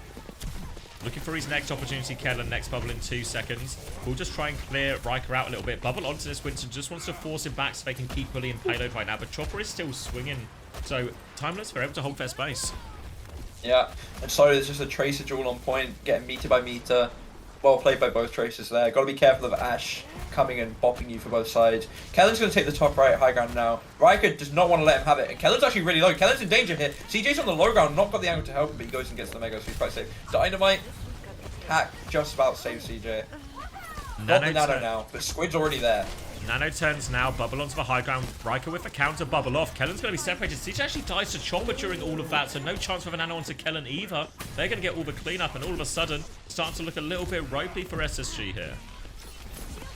Yeah, we're a minute and a half down, and you've got this Nano Primal for Timeless here. You've got it coming up for SSG as well, but these ults are so much easier to get meaningful value out of on the defense. Chopper has got nearly a 30% gap on this Bob as well, which could be really important. Tracer will going Rocket's way early, gonna have to back up though, just in case, just to be safe. And a tiny bit of cart pressure from Kellen. Nano wants to kill it. He's so low though, actually, but he kills Luke Mino. He's looking for more as well. He has Primal. The stagger kills would be hard here. Oh no, we can't give a Primal off. He slept. Oh, Kellen. Guys, why did we stop boosting Kellen? Raika got out 1 HP with his Primal as well. Did his part. Korean Gene clearly transferred to Raika. Bob from both sides. Primal advantage will obviously go SSG's way, but Nano is the opposite. Rally, slight advantage for SSG could actually be quite big. Pulse for Rocket as well. Holding close. He's been good with the pulses. All Dorado long. Right behind Seeker. Seeker is sky high right now, though. Might not even need the pulse. We'll just kill him in the backline. They've lost Squid during all of this as well. Now looking for the pulse. We'll never know how that one ends. Kellen with the primal in the backline has killed 2. We'll finish off Riker as well. The rally was invested. They will stabilize. Needs to not trade here late on Bliss, and he's good for it. They can keep this payload rolling, and I think we're in like non-contestable territory again. Yeah. It's like I said though, Luke Mino didn't get the rally up for that fight, and you really would have liked it for the Primal, realistically. Yeah, no touch going to be able to come through, and the car is so pitifully far back. You're going to need to mirror SSG's hold, because this is rough. Rally advantage for Luke Mino, but it's a difficult one to really do that much with in this type of position, you know? It's not really the ult you want for the high ground hold here, you know? It's not really the one you choose. Cart just rolling forward as well. CJ has a nano advantage as well, so Luke might just be best saving that rally. No, he's going to do it. Bash onto Kellen right now. They want to trade, but he has to take a step back, and his rally has maintained their position, but they would have maintained it anyway, and now they don't have a rally for nano. Just forcing point. This is Kellen's chance to go. Sugar Free is underneath right now, forced a bit far back from that. Kellen's going to be sleeping, actually woken up. Good nade! Oh, he's going for the Luke kill. The nade's going to expire. Really deep in. They are fighting for point during all of this. Rocket has died. Sleep onto Riker. They're just going to force the point while that happens. Yeah. And same thing again from SSG that we saw on the defense, right? Realizing there's a couple of ults. Nano Primal, where you can occupy the backline for longer or even obviously have greater kill potential. And if you have that advantage over the enemy, Winston, what you want your backline to do is get aggressive. And you saw Seeker there, they really push Rocket. And instead of Rocket being able to blink away, he has to stay on point because that's where it is. Yeah. So all of a sudden, good decisions from the SSG backline, recognizing their win conditions in the ult situations, and they will close that series out 3-1, thus concluding what was an undeniable Super Sunday. Yeah. Super boring Sunday. These games were stomped. They were absolutely. Yeah, sure, Timeless got a map, but that wasn't. It didn't feel like Timeless winning Esperanto. It felt like SSG just giving up. Yeah. So that's SSG seed 1, Nightmare seed 2. I don't know who's third, fourth, but super quick Sunday from Straight Arrow, who once again is our head of right. It's all right. Happy they saved the best games for last? Yeah, me too. Me too, Lego Baller. Alright, so okay, we'll go over to the numbers here from Dorado. We're going to see a 14-1 for Sugar Free, and 8-1 for Bliss. Often when you want to look at like these Winston Anna Brig mirrors, the go-to one is what are my backline deaths saying? CJ on 3, Bliss on 1, Luke and Squid on 5 apiece. Oh, sorry, no, 6 and 5. 6 for Luke, 5 for Squid. So yeah, huge difference there. Fucking. Oh, I didn't say massive, I said huge. I'm actually, the Thesaurus is coming in handy. 7 deaths for Riker, 2 for Kellen. That's also, yeah. Yeah, no, they played well. I mean, they played to their condition. This is SSG's biggest advantage in the region, right? Is this Winston and a Brig comp? Yeah. Oh. And yeah, let's see. Table-wise, this means SSG will finish top, Nightmare second. This means SSG also get the luxury of choosing their opponent, and they get to choose between Timeless and Team Liquid. What do you think the chances are they choose Timeless again and they want to go one more time? One more time. Look at that on Wikipedia. Look at the amount of 3-0s in NA. My God. Just look at that. Yeah.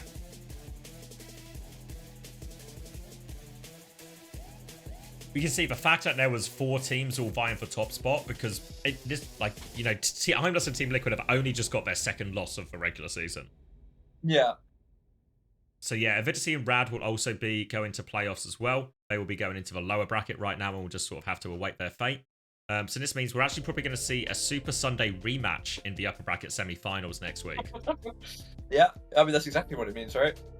Like, there's no way if you're SSG, you're going for Liquid over Timeless, both on name value and on what's just happened. Yeah. Just a really short Super Sunday, I gotta say, no? Super Done quick Sunday. within 5 hours. Yeah. CJ player of the match. Probably reasonable. Could have given it to Kellen as well, maybe. Actually, no. Yeah, I think CJ played. Yeah, played there was. really well. Kellen was like a few beers deep, I think, on the ball on Esperanza as well, which probably takes, yeah, takes him out God. of the running for that one. Yeah. My God.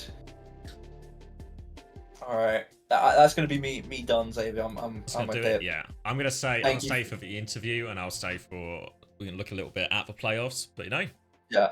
good streams. Was a pleasure. I will see you Right next now week for if you're quick chat down again as well. But We can make it oh work. wait, it's Max How you interview. doing? Max interview. Feeling pretty good about that first seat now, I That, assume. that hair out the back, though. Yeah, no, we're working on it. We're working on it. I'm getting back to form. I had to trim it about a year ago, but you know, I'm making myself look a little bit more homeless, so eventually I can fully commit to the bit. I do love that Yep. for all of us, because it was one of the main critiques we had on you was that the Aussie look was gone. Very disappointed. Yeah, I remember last year I was being flamed for my hair and I was being Yeah. flamed for my bed sheets, which I believe was you. Fortunately, the background has changed, so now That- you can complain about my laundry instead. But that's fine. Yeah, but I assume bed sheets are on, the hair is back in action, and you guys are on top of the leaderboard. So everything is well again in the world. Until let's talk about the competition though, because quite frankly, up until the very last day, there was still movement. 4 teams were still in contention to like. Thank you, Sir climb Quacks, their for way the up 2 in the gifted. standings. Rainy Day Did Tracer. you expect the competition to be, Quack. well, this Keep quacking. competitive? To be honest, it was only in the very first week where I thought that it was going to be super close. After week 1, I thought, yeah, no, maybe this is just going to be free for the rest of the stage. Looking at all the future matches after week 1, it was like we had a front-loaded schedule where the 2 hardest teams were on, and honestly, like both of those teams, those were match wins in my mind. Like we lost a map 5 to Liquid, but that was just a traumatic experience for me personally in the draft, so that I could learn a lesson and let somebody else do my job for me. I was gonna say, what have you learned about like the pick and ban system from the first week all the way through? Like, has anything changed really between you guys as coaches handle that? Yeah, well, there's only one coach on the team in the form of me, and I think the lesson learned after week 1 was that I'm not terribly good at it. So, you know, started to speak to people to get a little bit more input in terms of what we may or may not want to do. You know, outsourcing my job to other people. It's a great way to work, really. But yeah, I mean, the draft it's deep and it's complicated, but at the end of the day, no matter what heroes you ban, no matter what map you pick, you're not in the server, right? So, you know, while delusional coaches like Danny might feel that the draft is the be-all and end-all, I would love to know how the draft documents stood up versus that 3-0 versus Nightmare today, genuinely. Well, you gotta put the big brain cap on again, Unter, because as you guys are in the first seed, you had your pick of your playoff team for your first round. And so when you're taking a look at Team Liquid versus Timeless as the teams that you could pick, is there a team that you're leaning towards that you might want to try to go for? I mean, look, we lost to Liquid last time. We beat Timeless now. That being said, both teams look like an absolute joke right now, so I feel like there's no leaning currently, but, you know, just might flip a coin when the deadline's due. That's 9:36 a.m. tomorrow my time, so I'll flip a coin 5 minutes some before time. and decide then. Yeah, I got time. Okay, perfect. Yeah. Time to flip a coin. That's how long it takes, apparently. That's all right. I'm a Well, Arthur, procrastinator. thank You know, you it's so easy to leave these things to the last minute. No, that's good. You work well on the premise. Don't overthink That's what I'm. Yeah. That's what I'm reading into this. Andrew, thank you so much I for joining outsource us. well under and pressure. also, that's a sign of a good leader. Outsourcing. Gotta do that right. Gotta outsource to the right people. You know, like you can't just outsource. So there's a strategy to it. My strategy right now is to end the interview, and you've interrupted me 3 times. So good job. Andrew, always great to chat to you, though. Always happy to have you on, and we of course wish you best of luck in the playoffs. We can't wait to see what you guys have in store. No, it was a clap back. She My actually God. got it there. She got it there. Yeah. Oh, fucking hell. Oh. Oh, good for it, Alright, actually. glad I stayed for that, but I am gonna go. Pleasure right. to be here. See you next week. Good night, Jamie. Good night.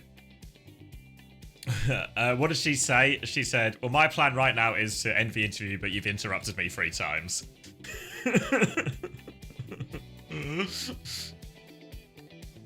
Alright, so an SSG on top situation. Good interview. Top of the interview. Top of the table. You get to pick their opponent for tomorrow as well. Well, not for tomorrow. We get to pick their opponent tomorrow for next week. That's the right way to say it. And yeah, we're pretty much locked in. A very quick day. Top of the pops. There we go. Confirmation of that there. Same match records, but do win on that head-to-head. Or same match and map records. Team Liquid finishing on 4th, which I think is probably surprising to a lot of people. Other than that, maybe the rest of the table looks mostly as people would expect it.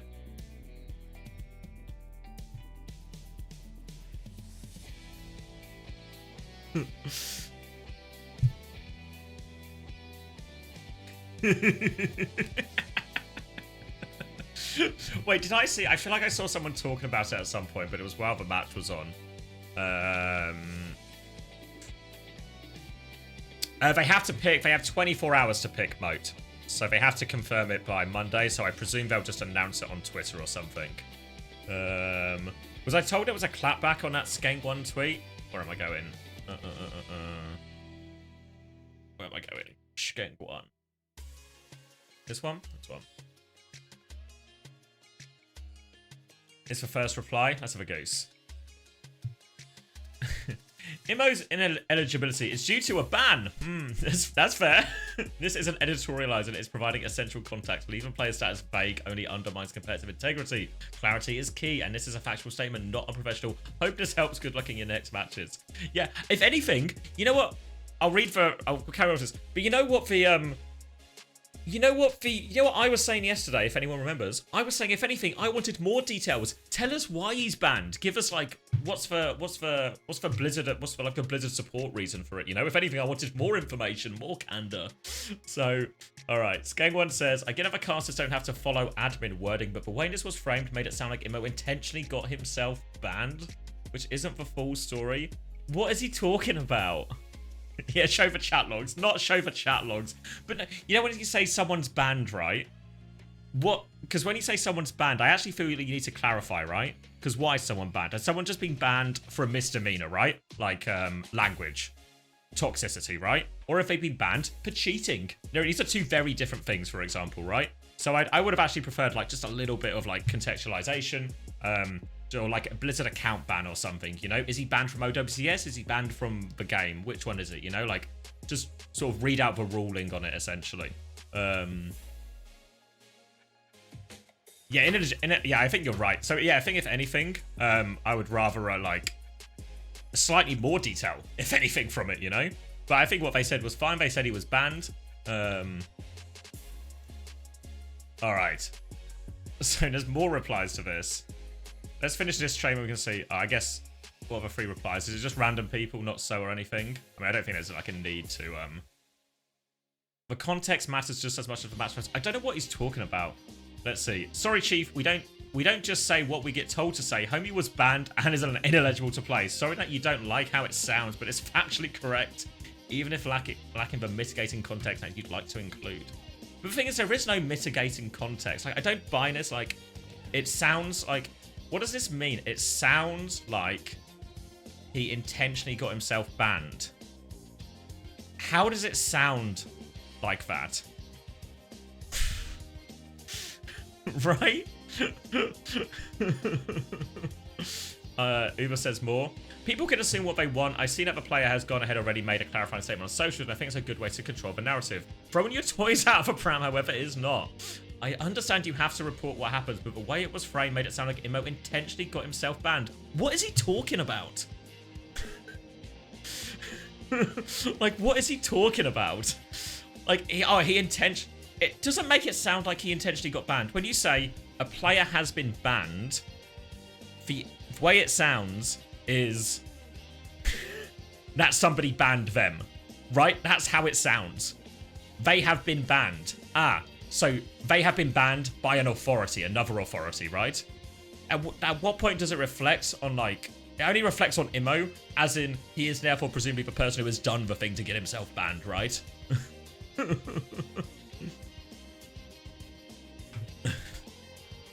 To reply to this... Oh my god, it keeps fucking going. Should we read the whole thing? We've got plenty of time, actually. It's barely even 11. Let's read the entire thing, shall we? This, I guess we'll probably do a version of this one on Coachable as well. I feel like inevitably.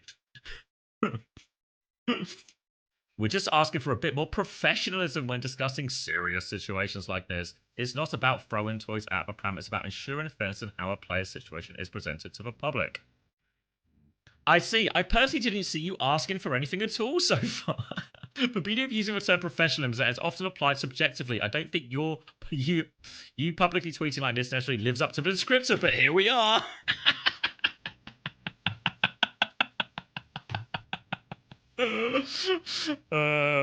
We like to be lighthearted and irreverent on the broadcast whenever possible, and this may ruffle some feathers, but I just want to set the expectation that we simply aren't robots that follow. Openness helps.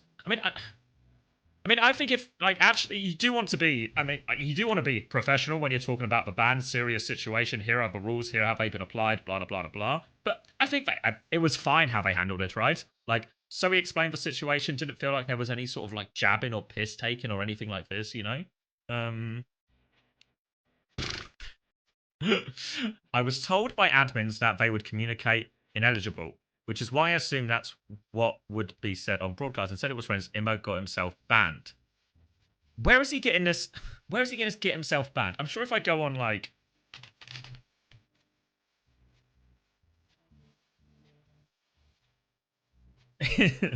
I was hoping it would be on there. Disallow, make illegal. Like, I don't know. I feel like we're really in it. I don't remember it said like being said like that.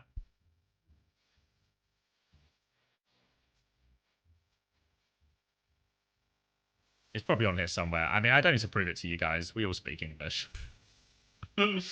All right, it keeps going though. It keeps going. Jess taking the piss with that one. Which one, Max? Hop on if you want, Max.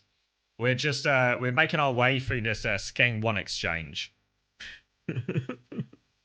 Congratulations, by the way.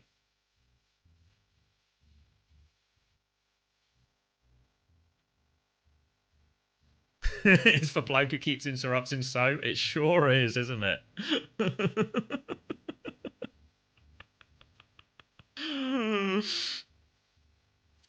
All right.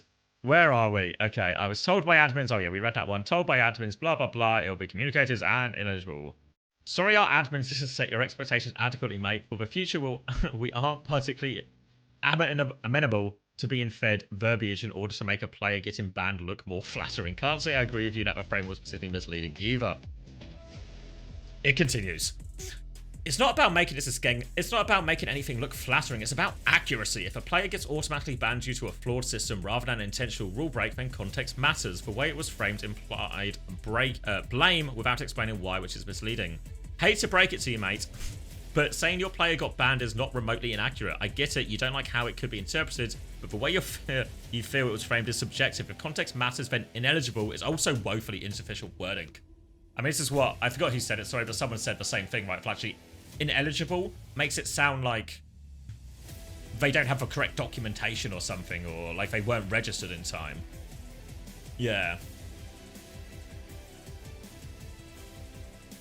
Skeng 1 is he Saudi Arabian as well, so like English not his first language as well, so there's maybe like some mitigation there, right? But alright, never said banned was inaccurate. Didn't you? Didn't you? Just the way it was presented lacked key context. Its accuracy is the goal, but wording should reflect the full picture, not just a surface level statement.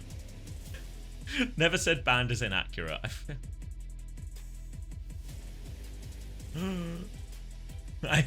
Maybe he didn't use the word inaccurate, but I feel like... Skeng is from the UK? Oh. I always presumed he was Saudi Arabian because he always works for like Saudi elite teams. Hold on, this music has just got so loud. Oh, he's British Egyptian? Oh, I presume because he was always working for... I always see him working for like Saudi organizations, so I actually just presumed he was Saudi. That's on me.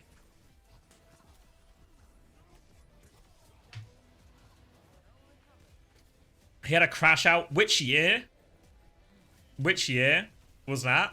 Because I was there the last 2 years in Team UK. 2023?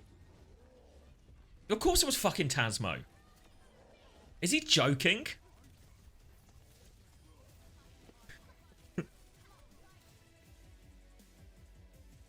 Like, of course it was fucking Tasmo. Just like, fuck me. Not his first client moment. Like, Dallas Fuel, long-serving general manager. Good night, Trash Panda.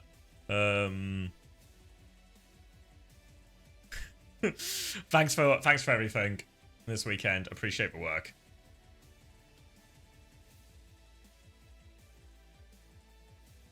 I think the admin said on the broadcast he would say ineligible instead of he was banned. Yeah, but ineligible is like, it's the same difference. There's also a vast reply. Should we go back to, we're going back to the main one. Snack exchange went back and forth. It's actually very funny. Your player was banned because he was mass reported for supposedly asking for swaps and chatting gameplay. Guys, don't chat the gameplay. PJ catching a stray. I mean, the thing is, what Skeng1's argument really is, right? What his argument really is that the ban from Blizzard, the in-game ban from Blizzard, is illegitimate, right? Or, like, isn't fair and just. But at no point has he managed to communicate that. How many tweets of his have we read now? Right? Right?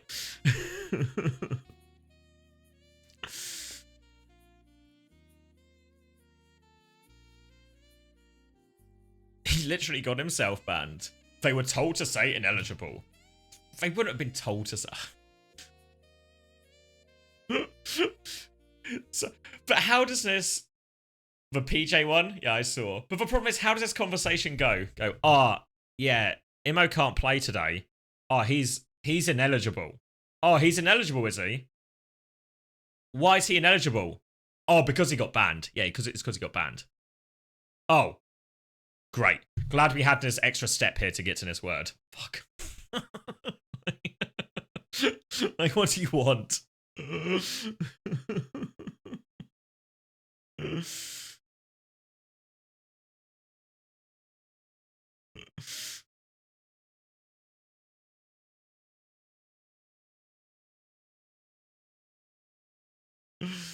Have I got any good notifications? Clips?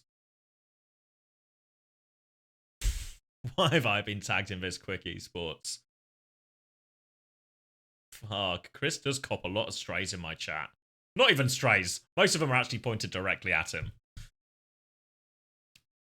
Yeah, this is what I said originally. Is like, I feel like the best way to do it is you say he has been banned, but you clarify that he has been banned because there's like a few different ways here. Has he been banned from OWCS for violating a rule?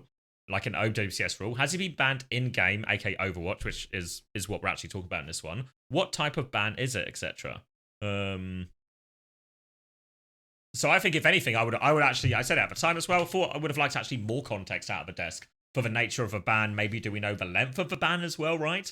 You know, because he had 2 games this weekend. Is he banned for both games? Is he going to be able to get back? What's the situation? Everything like this.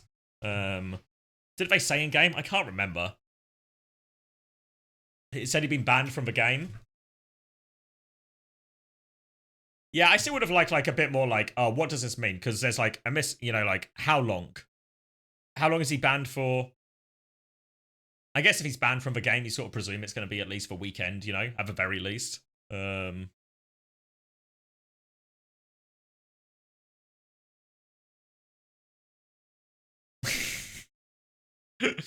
Is Imo banned from the wedding? No, he's not banned from the wedding necessarily, but he is ineligible for the wedding.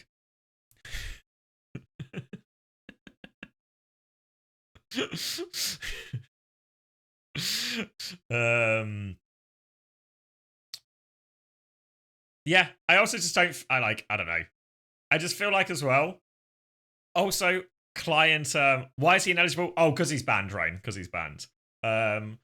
Also, Immo's got to cop a fair amount of flack on this as well, right? Like getting yourself banned on your main account. Like fuck's sake. Like if I was the coach of that team or I was the manager of that team, I don't know. Like I'd probably go through the same steps of trying to fight it with Blizzard and the admins and trying to get it like overturned or whatever. But I would also be so pissed off at my player. You know? I'd be so pissed off at my player for putting us in this situation, right? Like, I would still go through the steps and see if I can get it overturned by Blizzard, blah, blah, blah, blah, blah. I can maybe pull some strings, like, through OWCS. Maybe they can help us out. All of that. But yeah, I'd be pissed off at the player, right? Like, for just putting us in this situation.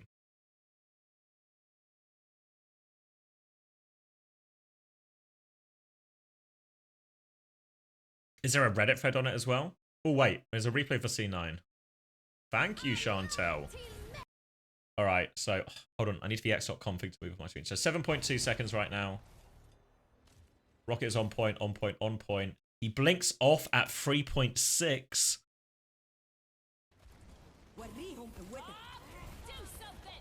Ah, fuck. He can really touch, can't he? He can really touch. Yeah, and there's like a... There's not enough mitigating circumstances here. Loki had this one in the bag.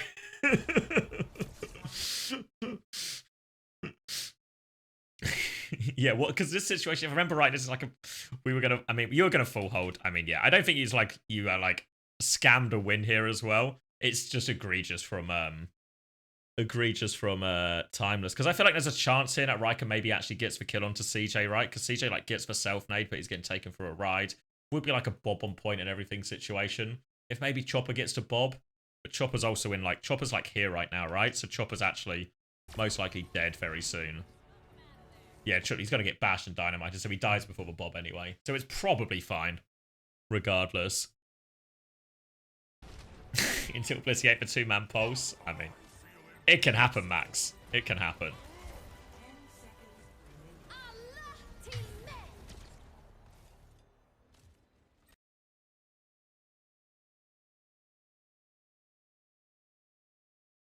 Ooh. Mass reporting Jehus. So that Chris can make China. Putting in the work, Wilder. Putting in the work.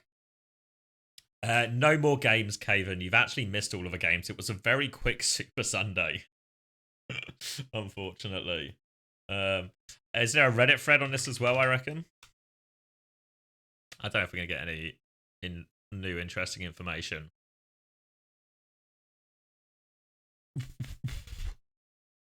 This is off Immo's statement as well. Of a TMTU one. Do we dare read this? Not going to be pretty, I reckon. Feel like it's not going to be pretty.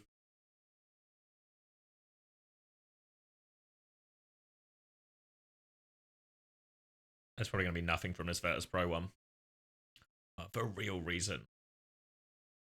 Yeah, I think we saw this one earlier, right? Of just like, blah, blah, blah, accumulator reports.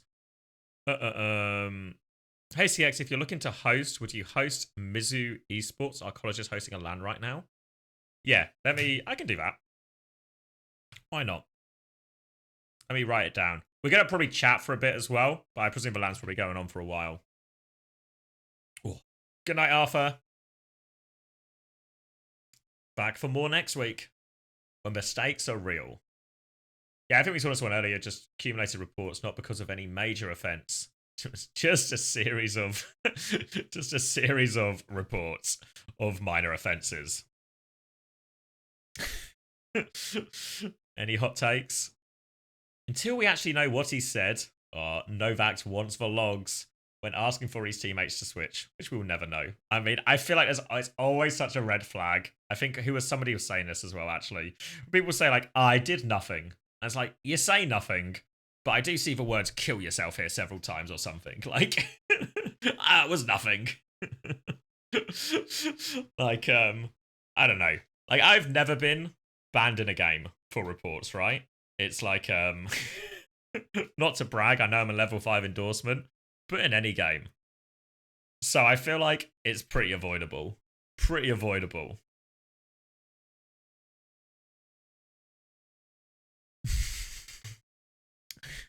It's not that hard. Yeah, I feel like it's not that hard.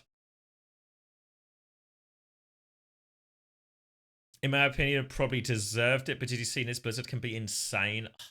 I feel like even with the derpy one, there was still bits of me. Is this the derpy one or just something else?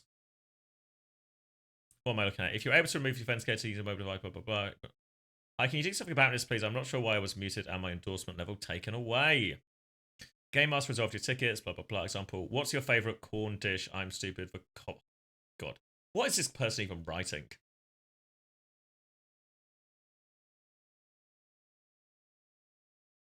Honestly, for writing like this person deserves to be banned. I'm actually on Blizzard's side here. It's just...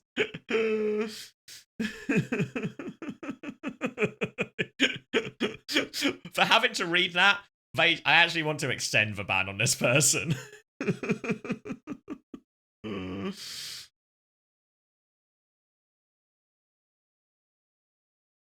PJ reply. Oh, hold on, I didn't read it. You don't see the rather large F-bomb on that crisp? That alone is enough to make this a valid action.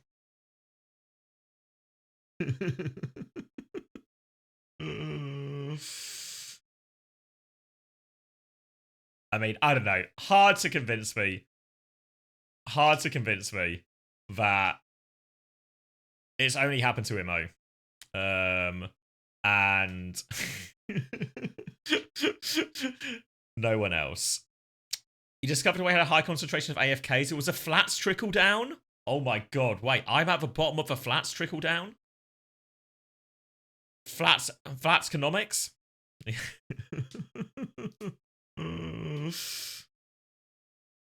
a rerun low. Oh, fuck. It's going to take... They're just going to be here forever. Because normally the drop-off's quite severe, especially when NA overlaps or, like, ends as well. I said I'd give it to Mizu. Let's read these Reddit threads. We go for, like, maybe... We'll just see how long this takes, and then we'll go from there. I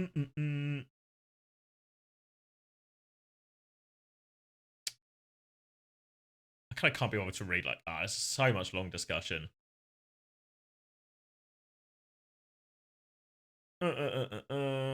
Pure cope. Either he or Blizz support need to post for ticket examples why he got banned. I would bet good money he did born and just ask people to swap. I'm actually on Bryce's side on this one. As for I didn't think this would impact OWCS career.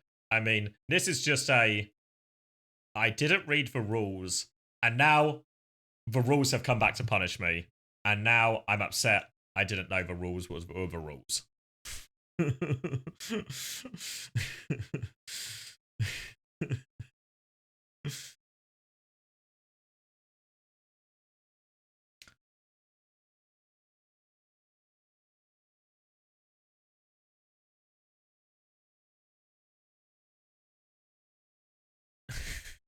All of these ones are just so like, it didn't fucking happen, did it? It just didn't fucking happen, did it? Oh, you'll still get reported even if you don't talk in games.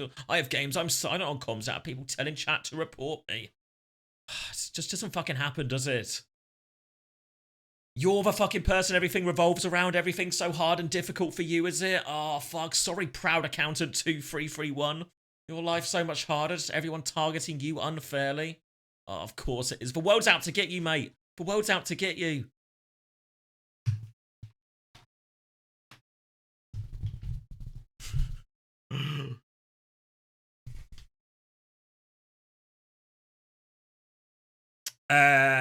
Not yet. They've got 24 hours from the end of the games you're right to pick it, so I'm sure we'll get a tweet or something out of it at some point.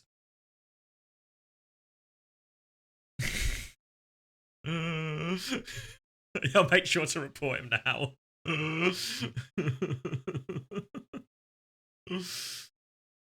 Some people do report you if you don't swap, though. I don't know. I'm just not buying it. I mean, I'm sure some people do report you, right? But to the level to actually get banned, everything like this.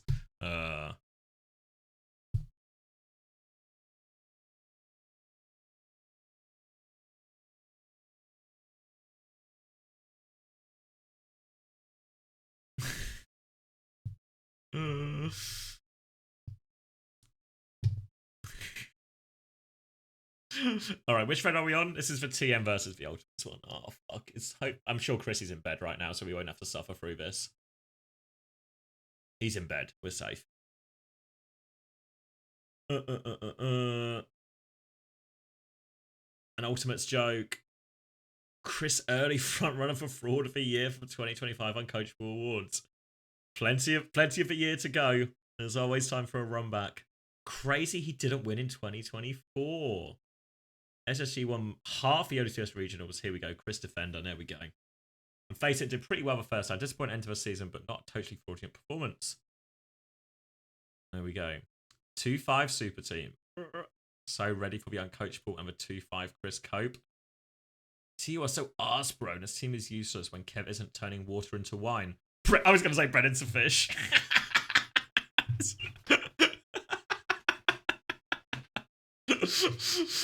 I'm so happy we've popularized the term bread into fish.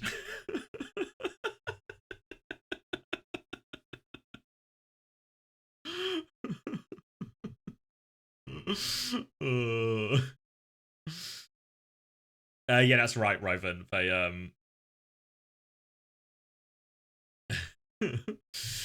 that's right. They get to pick from the third and fourth. This team is finished. Fuck. Monlo's trying to call it. It's like they are actively regressing with each match. I don't think that's true. I think these last two games have been better than the previous ones. I feel like there has been some forward progress. That forward progress is just also short of where it needs to be. Primary Muscle feels the same. In the other losses during this loss streak, they got reverse swept by Peps. Actually, it's so impossible they lose that fucking series, actually. Who finished second of the standings, lost by a narrow to 2-3 and a close 3-1 against Alcacia. It should, but they messed up a crowd fight. Nowadays, it's the most far. A team that was also struggling. Not like TM is struggling anymore. They lost their first two games to Genji and Alcacia. Strange competitions, Quartz on Torb. I mean, Torb was super meta, really reasonable we played it. But after that, it looked much better, getting 4 wins in quite dominant manner and losing only to undefeated VP. I swear people just caught the narrative. TM are bad because of their start, and I will never let it go. Is that even true? Because they lost... refresh it. They lost 3 games, right? Who was the third one? Just a VP?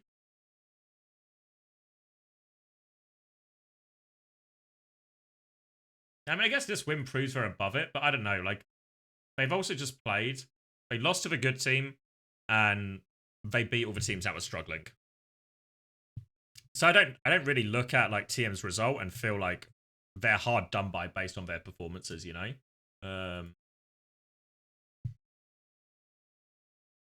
Yeah, like lost to the teams above them. I guess they beat Peps as well, right? I don't think they should. I don't think they should feel that hard done by.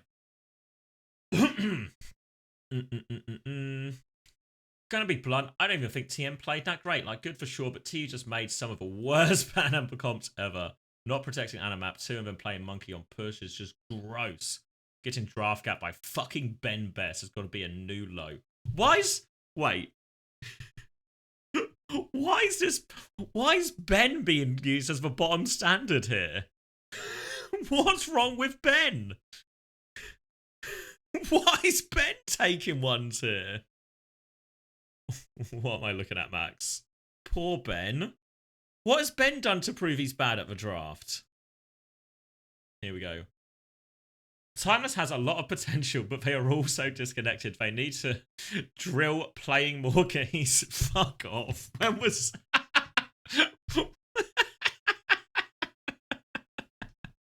They need to drill playing more cohesively together. I mean, to be fair, Max, weren't you and the boys doing your cohesiveness drills earlier? A class of cohesion gap. Because when I see Kellen roll into that little room on Esperanza in the first fight, I'm like, yeah, straight out of the cohesion drills.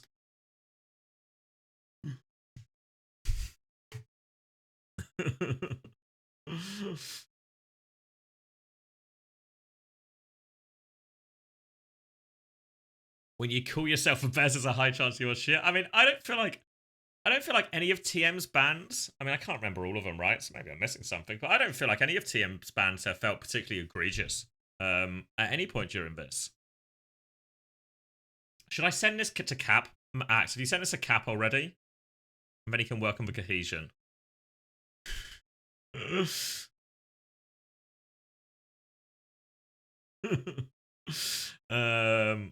Show Cap.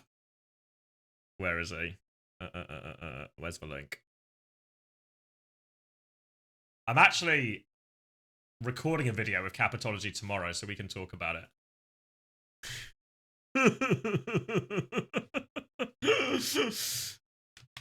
Maybe something we can talk about in the recording tomorrow. And then I'll send him a screenshot. He'll like that. I think it'll put a smile on his face that he now knows what to do for the playoff week.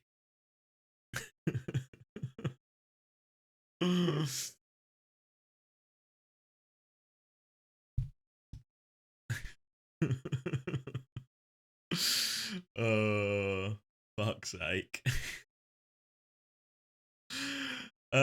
Just really poor bans on the second map. I guess they worried Bull would get banned if they banned a support, but you're hard telegraphing your strategy so much with Sky coming in, blah blah. Cap is typing.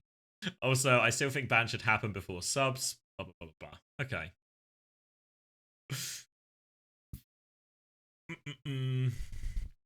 Talk about bans. Blah blah blah blah. Ban order. Don't care.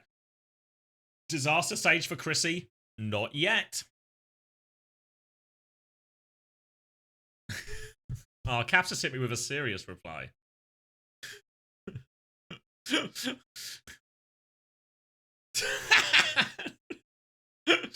Cap says, Esperanza was a pretty good map from both sides. Maybe we can look at that. Maybe I'll check some more Reddit comments.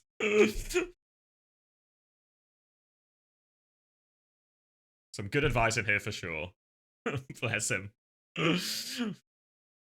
It's raining over there, is it, Dr. Wilbo? What you need, mate? You need a rainy day tracer skin. So if you gift 2 subs to your favourite streamer, you get yourself that rainy day tracer skin.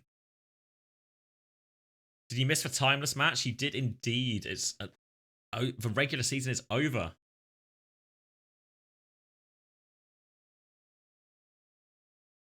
I would be molding if I was Twilight, going from playing in a server where everyone and their grandma can play. Grandma mentioned dive to these bums. Malga / Brawl comps. Yep, reasonable take here.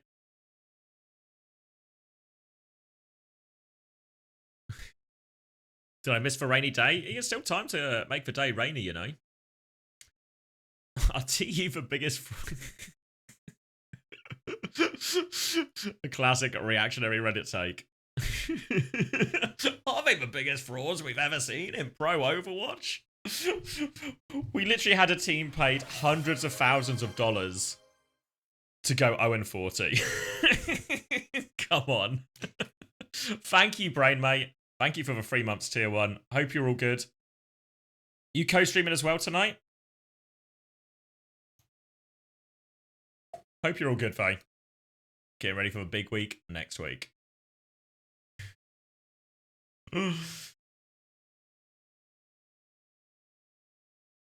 How come that guy is downvoted? Which one?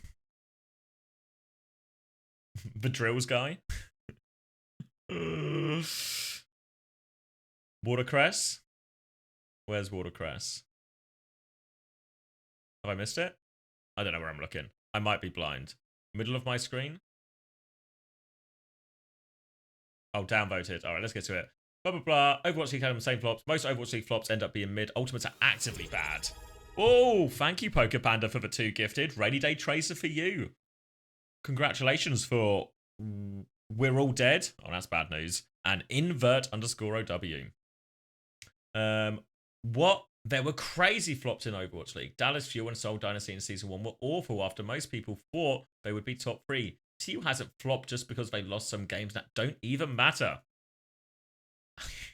It's like too far the other way. But, like, yeah, they're still in playoffs. Anything can happen next week, right? I mean, it's not looking good. It's not looking good. But it's not over until it's over, you know? Soul Dynasty went 22-18. Undeniably mid. Yeah, but if you are mid and you're expected to be a big team or like a top team, this is bad. Expectations versus outcome. The user is the biggest coper. So, blah, blah, blah. Actively and above average first half team will collapse, and T are objectively bad with a 2-5 record and have no point this year look like a contender. Maybe they turn it around, but they are 100% having the worst starts of any super team in pro Overwatch history. Not the worst, but it's definitely up there with some of the worst. TU so bad, LeMayo. Fuck. Wait, Cave Carrot just tags Watercress in this. just tags them.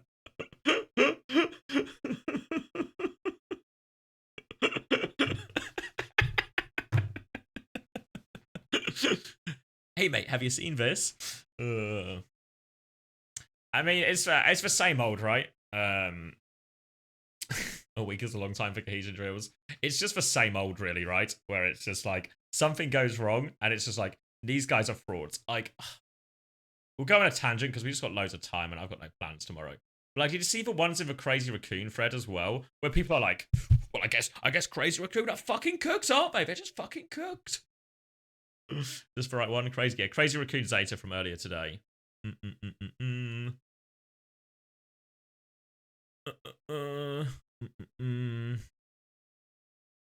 Raccoons don't understand Juno. Lost free maps.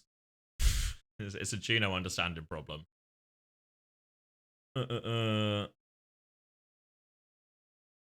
Somebody tell CR they aren't playing against randoms in comp. What did I just watch? This team keeps falling apart once again once regular season is over. Yeah, now we've made the substantial difference between the regular season and the seeding tournament. Games of equally mild importance. They just can't handle the pressure. 1-2 of the 3 lands like can't handle the pressure. Just can't handle it, can they? Just fall apart in the off season.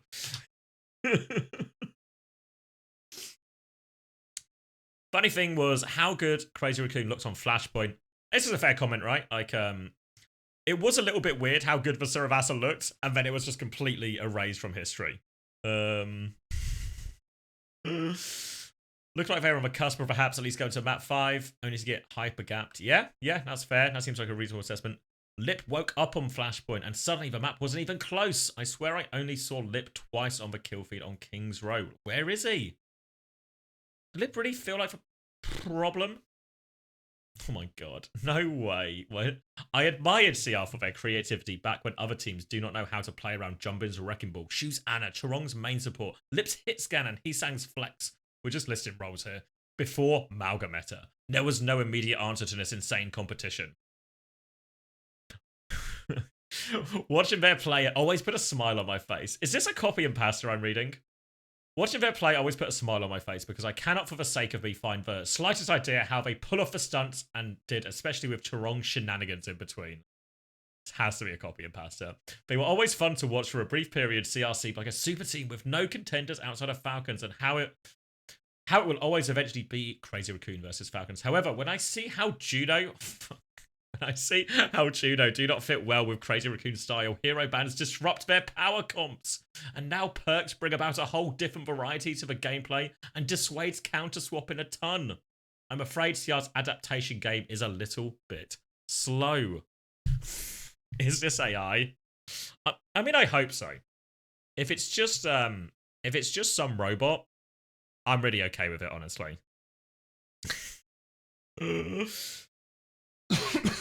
Like, just such a level of panic going on because they've lost a game to a team that is playing very well. And somehow it's just like, it's Perk's fault, right? It's Perk's fault.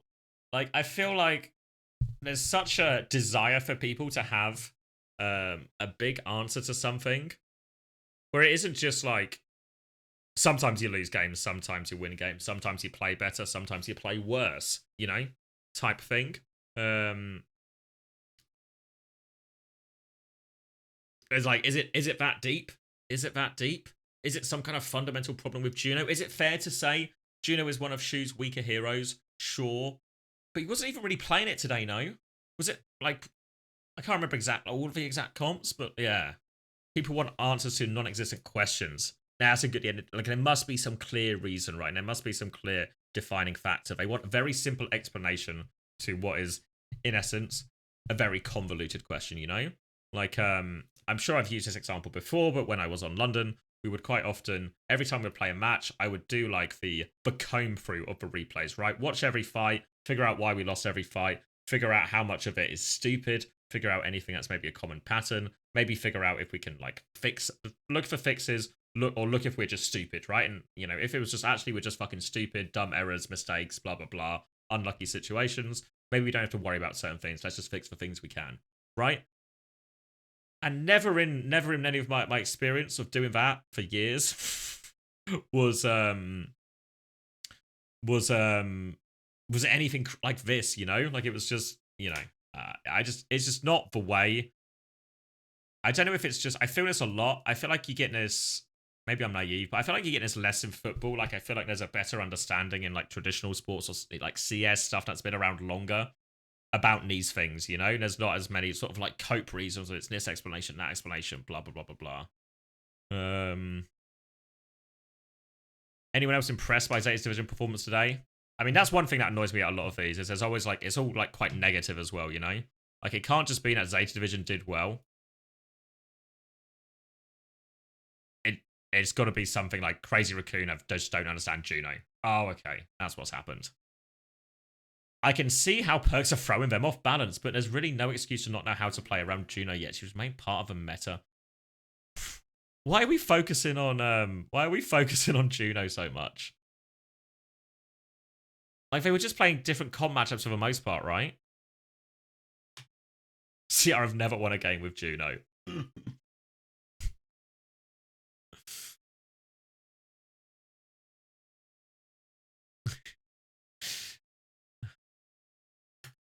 I can't really be bothered to read more of this fucking back and forth by people just talking about Juno. Ugh. I've lost interest in it. Yeah, match is done, Craft. First loss to a non-Falcons team. Corrected by Jubyhawk. True, forgot about that. Fuck. Wasn't that technically WAC though? Fucks. Oh, this is such a fucking... Actually, they were WAC, so even though it was entirely the same roster, the win streak continues. Fuck. What timeline did I get transported to? Jubyhawk doesn't miss the chance to Glaze Blazer. Glaze Banar.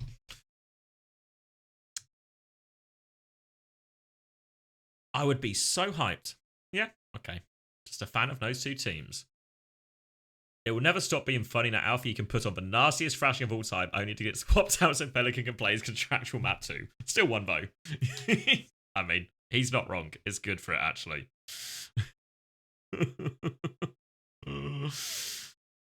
Might see Violet win something again. Big Violet fan. I watched this for free and I still feel scammed. What do I mean? What was the scam? Are they just a Crazy Raccoon fan? Like, what have they scammed? What's the scam here? I got to see two high-level Overwatch teams play a game. I got to watch it for free. I got scammed. 10 upvotes. Clearly, this means Flora is the best hit scan in Korea. No one takes the bait. This is the Flora we need to see if Zeta wants to make it out of Korea. Like, Flora was fine. Yeah, Flora was good today. I'm so confused. I thought Falcons were falling off based on reading this recent post in the sub. People were saying they would be the team to struggle to come third. Why is Crazy Raccoon losing now? What happened? I don't watch any of the games. I only read Reddit. I need Reddit, and Reddit is my source of news. They looked shaky the whole regular season, dropping maps left and right to weaker teams they should have been 3-0 in. Then they lose to YNCR in games that weren't close at all. Then the 3-1 loss to Zeta. People were saying they looked bad because they looked bad. I don't think most people expected them to lock in like they have. Yeah. Really reasonable. Really reasonable. I think this is reasonable, right? I think they did look shaky. You know? Like, yeah, I think they did look shaky. And especially, like, you know, like shaky as in not that they are going to finish top 3 or top 4 or anything like this, but shaky as in doesn't look like they're competing for the top right now. Yeah, like I think there's often, I mean, you get this every time. I'm sure you've heard me talk about it to death, but the idea that people are always, there are two extremities, right? You are either top of the world or you're the worst fucking team ever. And it can't just be that, hey, look, they're still beating the teams a little bit rough around the edges, but they're still beating the teams they should beat. But if you're just scraping past teams, don't know if that's an indication you're really going to win the big games, right? CR's DPS line are not doing good, especially Lip. Ooh, it's Lip's fault. Perks. People always disrespecting Falcons. It's nothing new. Lost 3 games in a row. Lost 3 games. People disrespecting Lost 3 games in a row.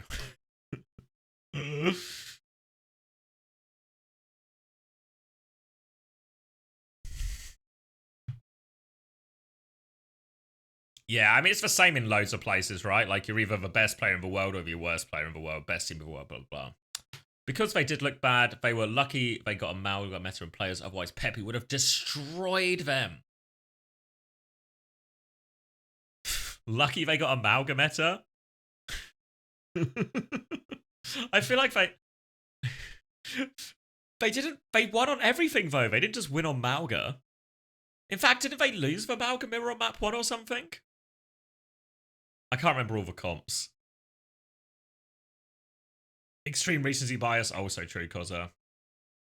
Are you AI?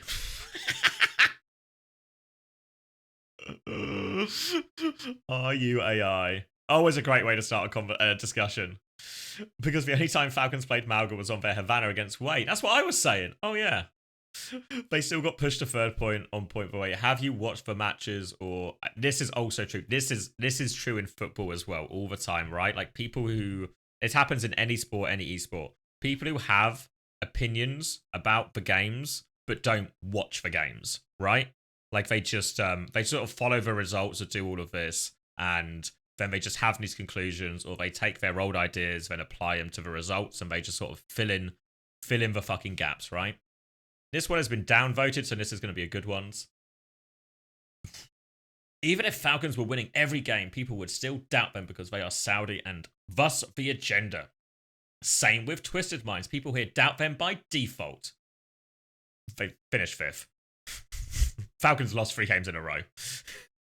Regardless whether they are doing good, stage 1, 3, 4, 2024, or bad right now, also Falcons were kind of shaky, but in the end did good. And for Crazy Raccoon, their DPS are just not it right now. Especially Lip. Poor old Lip. He was the B player in 2024, especially before Esports World Cup, but lately he's just super quiet. Kind of like Kai is in TU. Plus questionable hero bans from Crazy Raccoon. I mean, questionable hero bans is fair.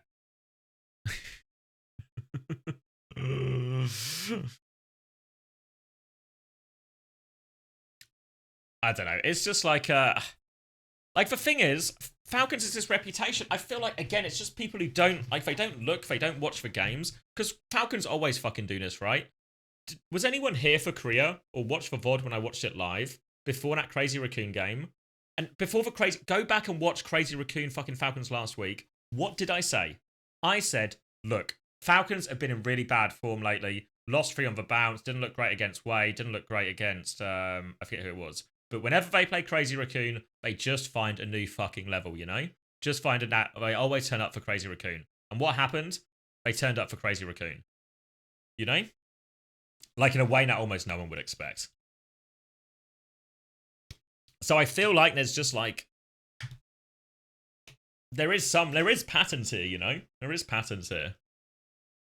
CR DPS line, this is washed. I feel like we need to remove the word washed from the lexicon. Right? Like, because people just use the word washed to describe everything. Ah, I dropped my keys. I'm washed.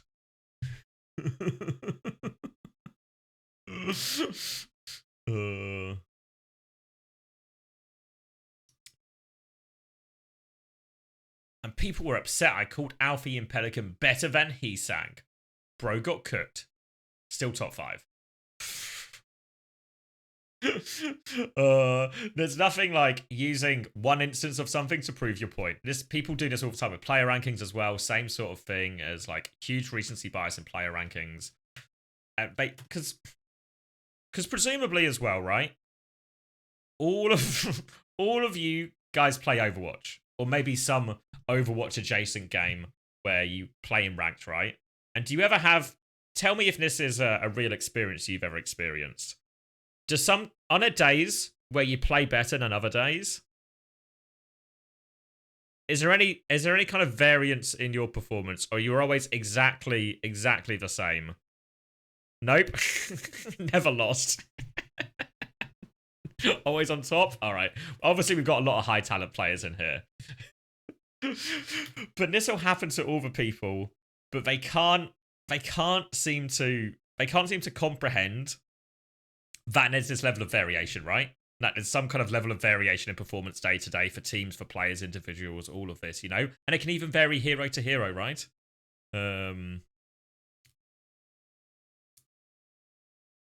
Always play perfect, but your team is throwing. Actually, I'm just inhumanly consistent, so no. Okay.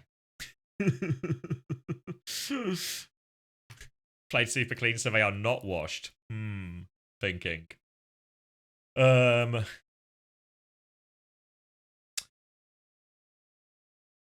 See, I think Hesak had a bad series. 100% fair criticism, right? What were the problems for Crazy Raccoon? Some of it felt like bans weren't as impactful as they could have been.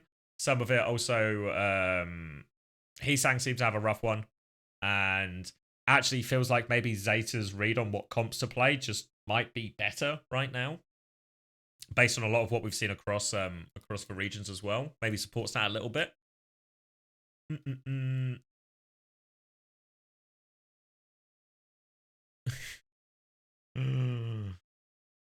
We're going to yap out now for ages.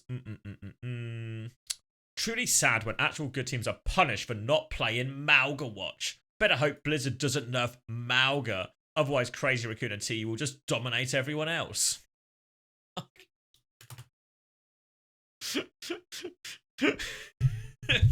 I knew it was Blizzard's fault.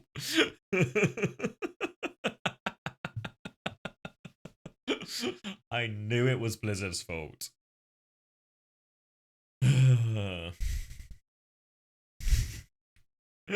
I hate how much TU are dominating right now. Teams punished for not playing Malga Watch. I feel like this is also just like you can't be watching the games, right? Does anyone? Because I've watched all of the games. I imagine a lot of familiar faces here, so a lot of you have. Have we been flooded with Malga over the last weeks? Has there been an overwhelming amount of... We're just in Malga Watch, are we? Like, come on. In any region, right? In any region. They also beat Crazy Raccoon on a Winston mirror as well, right?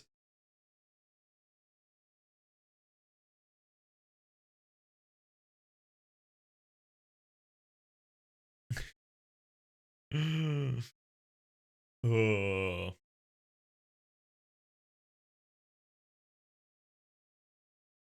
Oh wait, this one has been downvoted. This will be a good one.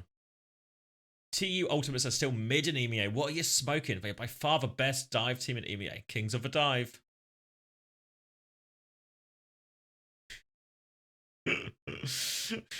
Kings of the dive. Oh, another downvoted one. Alright, how long before people realised that while Proper and Stalker are S tier in Flex, Heesang is mid-A at best. Man farmed his MVPs from playing Echo last year and just gets consistently diffed in grand finals and playoffs. Two-time champion. Doesn't take away from questionable strats, and that's on Moon and Kong. Pavan escaping the label here. Roger Natclair. I can probably line that up a little bit. Famously diffed every grand finals. I mean, it's just, yeah, like, is Proper a better Genji than Heesang? Yeah, that's fair. Is Stalker a better Echo than Heesang? I don't know. Probably, but I'd say they're probably like really both up there as like top 2, right? When we watched those Stockholm ones back, felt like Heesang was actually given as good as he was getting, or as from Stalker, honestly. But you know, don't watch the games, don't remember, have a hot take, blah blah blah blah. Oh, here we go. Yeah, Mr. McCurry on it. Farmed his MVPs, but was arguably the best Echo Tracer on Farrell last season. We need to stop these revisionist takes at the slightest bit of conflict in a team.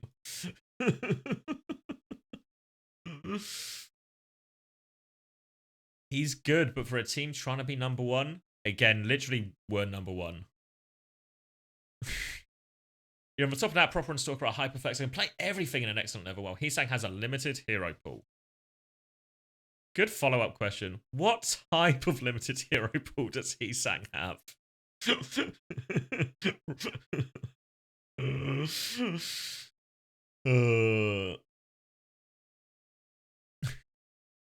My trash pandas. Trash panda mentioned. Cheers to that.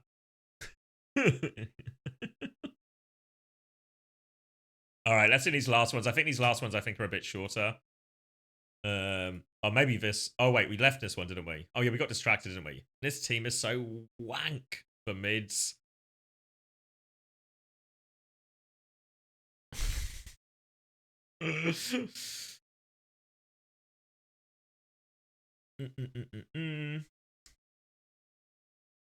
Team have seen they've lost their confidence.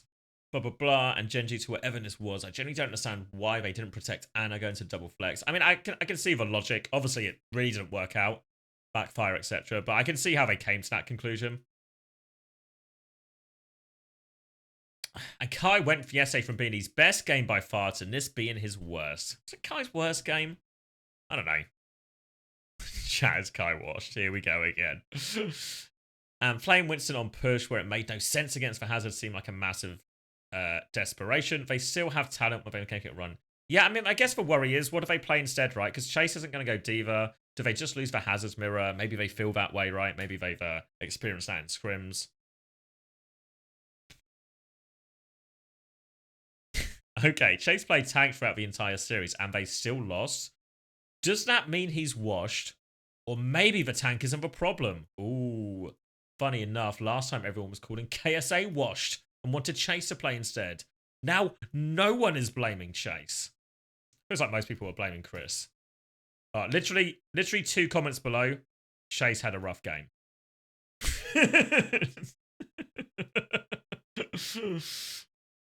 Kai and Twilight and I don't know. Another Watercress one. Everyone talking as if TU were done just because they lost some games that don't even matter. Remember when SSG did bad in stage 1 last year and then became the uncontested best team in AA for the rest of the year? Yeah, that's Chris coaching for you. Actually a super fan. Another downvoted comment here. What the fuck? What's with Kevster being so arsed? Honest question I meant to ask, what is it if everyone calling us out? My guess, he's feeling the pressure and trying to force the carry because he's team.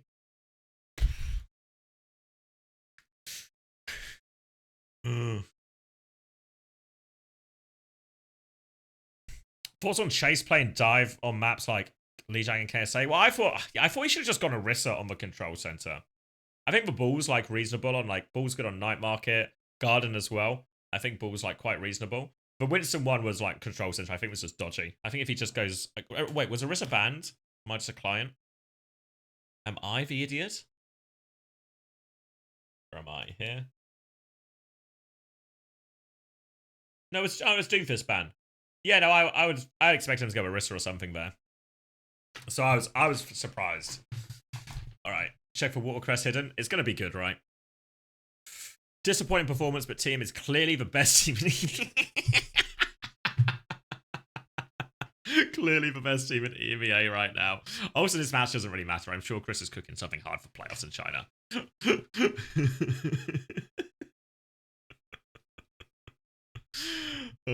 This is the equivalent of like, you know, somebody was cheating. It's not that I lost. Yeah, I may have lost that ranked game. I maybe got diffed by their Genji, but I'm pretty sure that Genji is that's actually proper Zolt, I'm pretty sure.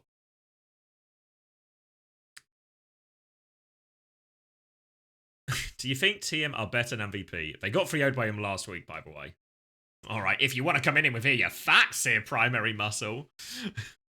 More like hoping they are, because it hopes them cope with this match. Yes.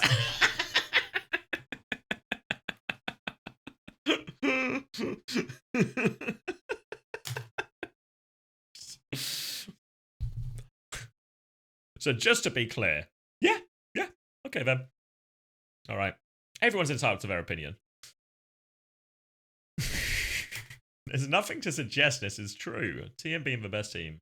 It's not impossible, but there's literally zero evidence. There.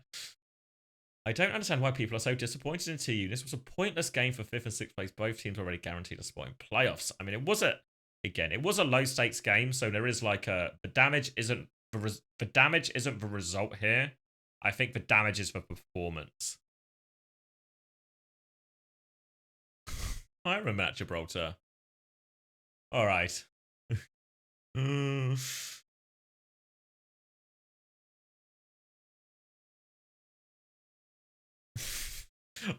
wait, of course Team Liquid lost as well. All right.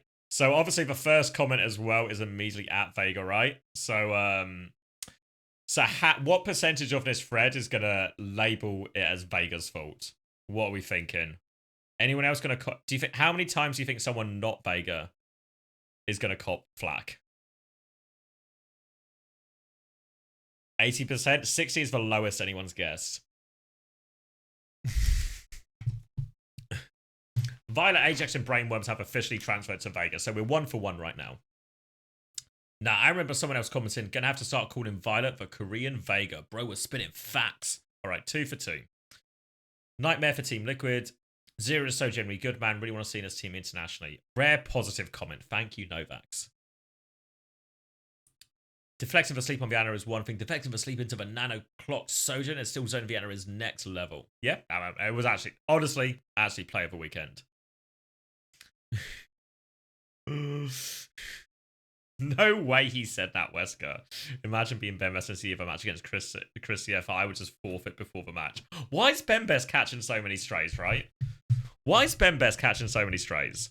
Can somebody tell me what has caused this? Because Peps looked pretty good macro-wise last year, right? That was Ben. All the players who have worked with Ben have said, Ben's a pretty good coach, actually. What is the causation for Ben to be catching these strays as like the sort of bottom of the barrel coach that everyone's using as the, well, this guy's even as bad as Ben?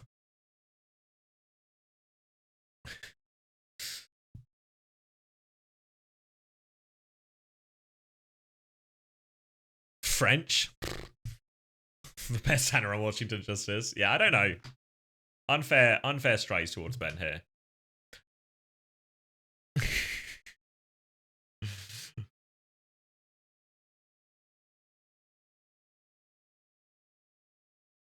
Thought he played bad.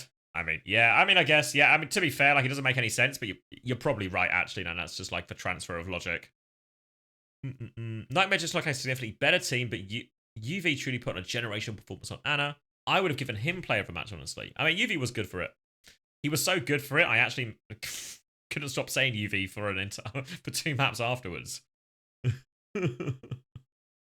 No way you're still alive, you animal. Thanks, Nicholas. Just, you know, wrapping it up. Probably like another 15 minutes. We'll finish these off, and then I'll send the raid over to that tournament. I think he's always had the strongest Anna in North America. Not surprised. Yeah, RuPaul is great. And not far from him, and even better. Okay, so just like, I don't know. To be fair, I think CJ, RuPaul, UV, all really, UV also crazy in that game. Timeless. Cheers, Wilder. Yeah, I think those three flex supports, all super, all around the same skill level, really.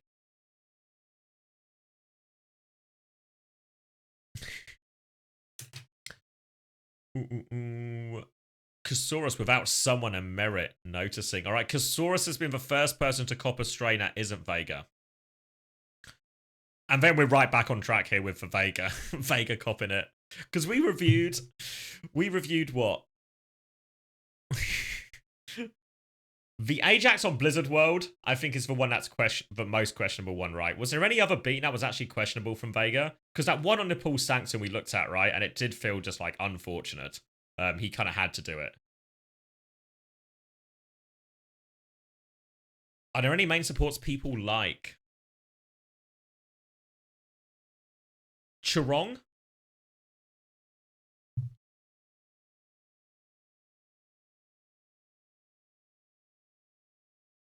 Moth? Yeah, we have to go into the history books for those. Putting RuPaul and Vega on Fraud Watch. Alright, someone else, especially Vega, who was already there. Fuck's sake.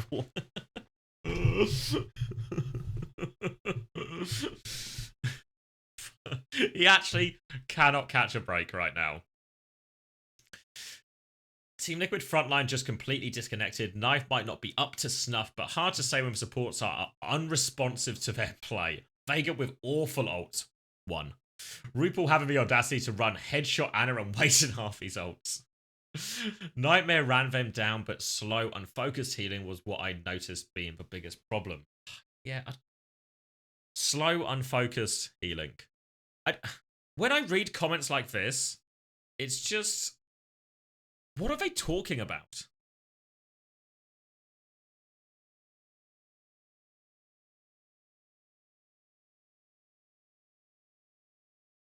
Like, what are they talking about? Slow, unfocused healing was the biggest problem.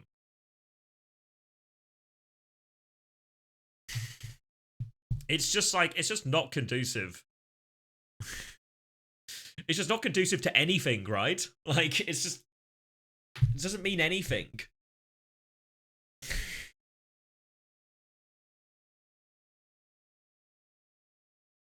I didn't watch RuPaul random headshot fight. That was true. He did have it on the Nepal, right? 18 up, folks. Yeah, I mean, because this is the bit you know it's dodgy. Because Reddit is essentially a consensus machine, right? Like every thread, people post opinions, and for the most part, the idea is the popular opinions, one people agree with the most, will get sent to the top, and we get like a little bit of a vibe of what the community think on a whole. All right. Not to focus too much on them. I don't know. Generally, the rules of writing is you normally put the things at the start of a sentence or the start of a paragraph that are the most important. The ones you're most focused on. Not to focus too much on them because Nightmare was very clean and they all played well. The Mirror was better and otherwise they played their comp better than Liquid's full comp. Just compare the cover 0 gets and the value UV does. Only sleep I saw RuPaul get was on tree. That's actually a funny line, to be fair. That's a funny line. So, team difference and coach diff too, I want to say. Team Liquid are meant to be flexible, but they only look worse when they do.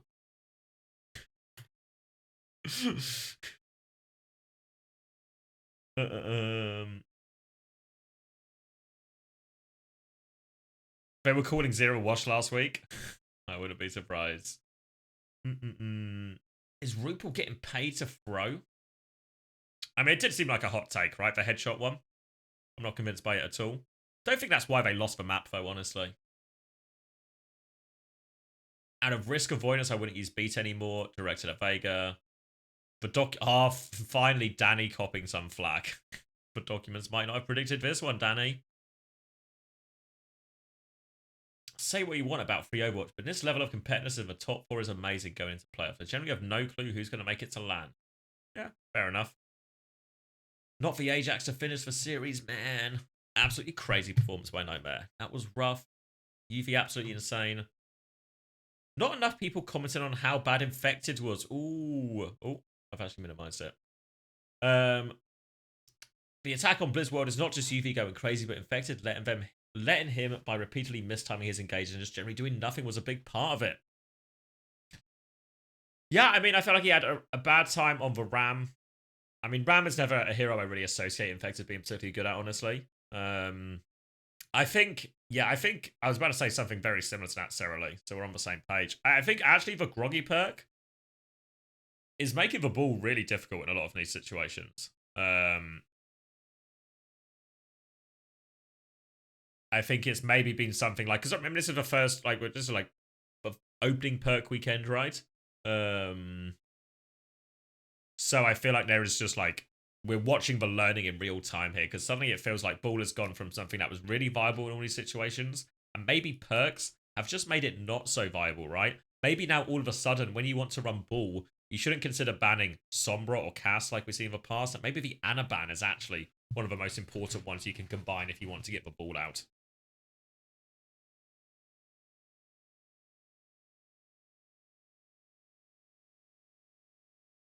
Why when the team loses, always the team fault and not the enemy team being good? Yeah, I don't know. People just like to focus on the negative. They always want someone to blame. They always want to take, like, you know, like they want to take, what's the example? They want to take something like an entire, they want to just take like the entire seeding tournament and just go, as you can see, this was Hisang's fault or something. And it's like, we played 3 games. How many maps?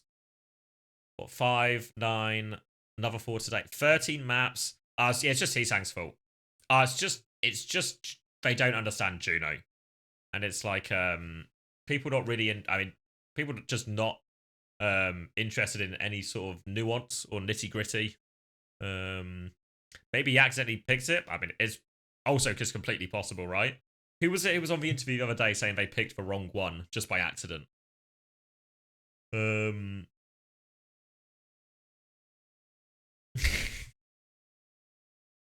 Infected? Yeah, it just happens, right? Incredibly inspiring Ryan gameplay. Actually true. I never normally upvote stuff on Reddit. Oi needs to leave main support time. Well, we learned actually the other day, didn't we? That he's actually used to play tank, so it was more of a rolling back for years for Oi, back to his roots. All right. Was there anything else worth talking from Reddit? Probably not, right? Wait, drops for stage 1 playoffs? And these for drops I'm going to have? Do you guys want your Life Weaver skin?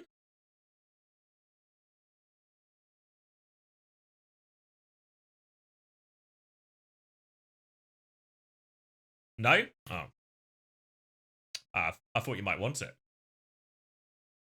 We're going to have those drops next week then. SSG versus Timeless. Oh, we did do this one. We'll do this one, then we'll pred for brackets. Then we'll go from there. Didn't know Cloud9 still had a team. Glad to see them again.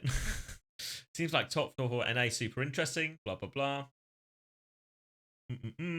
Timeless really are a hilarious squad because they will do stuff like this, but end up somehow being the best team in the region come playoff.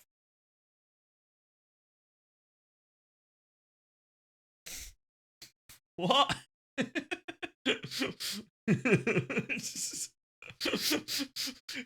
You've lost me in the second half here. You've lost me in the second half here. I feel like the Timeless arc is starting strong, then fall off as other teams start to gel. Something happened stage 1, stage 2 last year, blah, blah, blah, blah. Feels like it might happen faster this time around. The Wisp, Timeless, TSM, and Tank DPS core have played together for so long, but they should have synergy already compared. Honestly, if anyone ever says the word synergy out loud, like, it's such a red flag for me. Like, it's I feel like it's just the go-to word for people to use just to try and sound smart in these situations.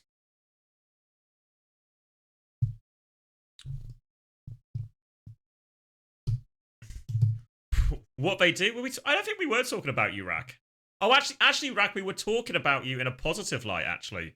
We were talking about main supports because we were reading Reddit, and we were talking about, like, it seems like everyone just always hates on main supports, right? Always Vega's full, always Violet's full, always Astro's full, all of this, right? And we were saying, what main supports do people actually like? And it was Churong and you. Seem to be the only main supports who have broken the curse and actually people seem to like. So it was actually a compliment, Rack.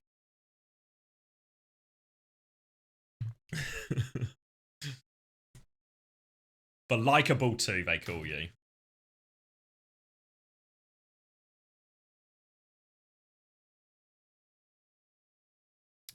All right. Where were we? When you say Sinji, you have to push my glasses way up. Yeah. Did you see the Life Weaver? I don't know if you're still listening, right? But did you see the Life Weaver skin as well? Gonna be living the life. If Timeless downward trend continues, honestly feel like Avidity could go on a little lower bracket run with an upset with them, especially if Pella and Zorba are active. Bob's teammates just need another week of experience. Timeless has a lot of potential, but oh, wait, this is the one you posted to me, isn't it? They need to play. They need to drill playing more cohesively together. Upvote. You're not wrong. Fuck's sake.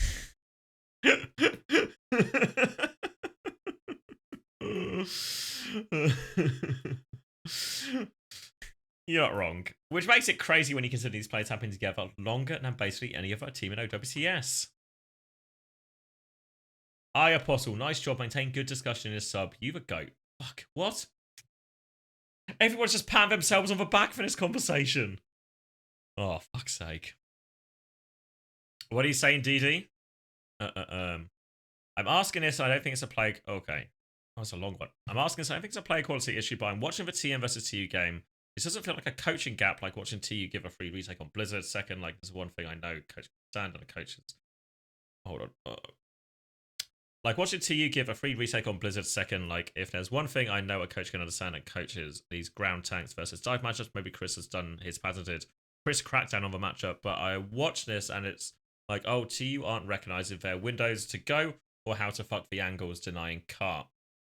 Yeah, it felt like, I mean, I think what is true is I think TM should get some credit, especially in Blizzard World. I thought their setup looked pretty good in terms of how they wanted to control space, take as much angle as they can, but in the safest way possible. So I think they deserve some credit. Good vanish, mate. What was I saying? Sorry. Yeah, so I thought the setup was actually really good. I would have liked to see more situations, maybe where we could see Chase and Kevs to sync up to try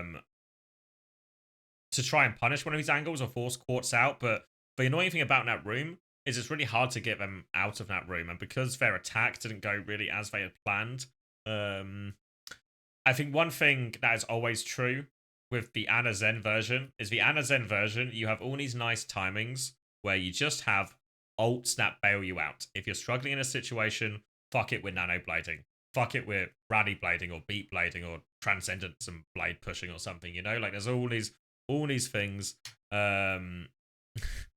all these things that can get you out of these situations. But the BAP Zen ball really doesn't have this at all. And I think that's like some of the problem in these situations, you know? Because what also happens when you have those ults is it's not just like, think when you're holding a map and you're playing like, let's say Winston, Anakiri, Genji, and we're going Sojin, right? That's what they played yesterday, I think. But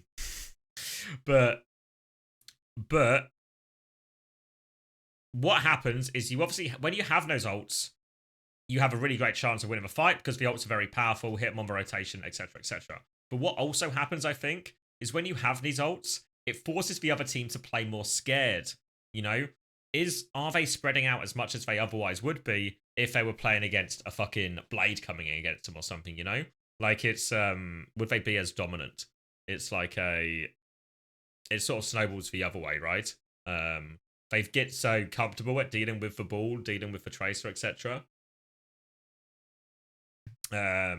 Then they just keep forcing points. So I think some of it should be like Twisted Minds. Twisted Minds actually just had a good setup more than anything. So I think some of it was just like hard comp situation there, and Twisted Minds had a good solution. That maybe my impression is TU didn't foresee that comp, and therefore just got themselves in a bad situation.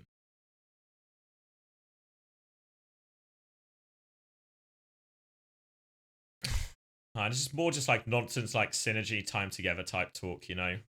Like it is true, you get better at playing with each other.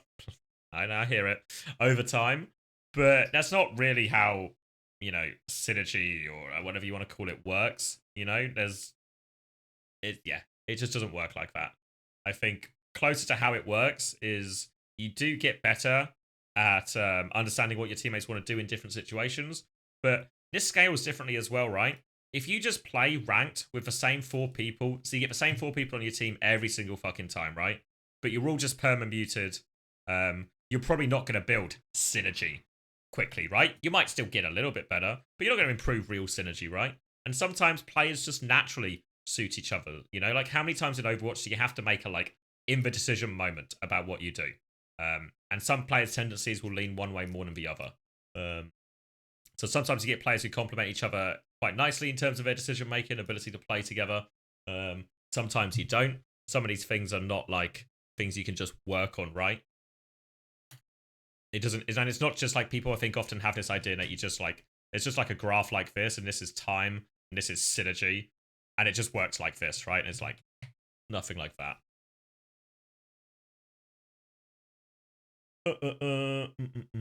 All right, is that about it then?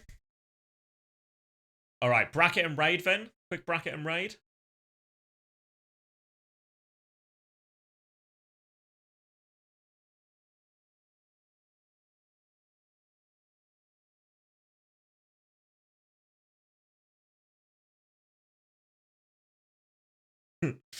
All right, overview. Let's open North America and overview here as well. Okay. So what's the expectation here then?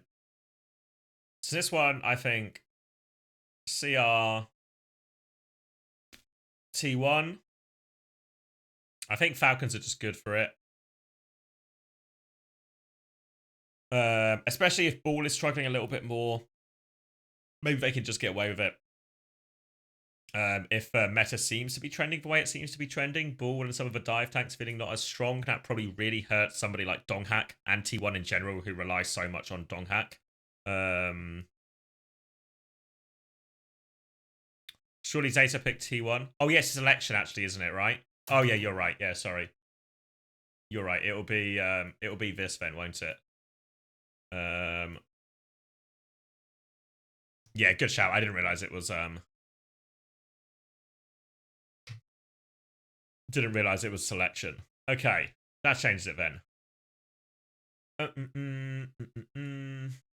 So I think Zeta are good for this. That's the easy one, right? Zeta in the grand final. Crazy Raccoon versus Falcons rematch. These ones always so hard to call, right? I'll remember as well, because guys, remember there is a million stages to Korea. Top 4 from this event qualify for AsiaLAN. So we're not even at Chinese qualification yet.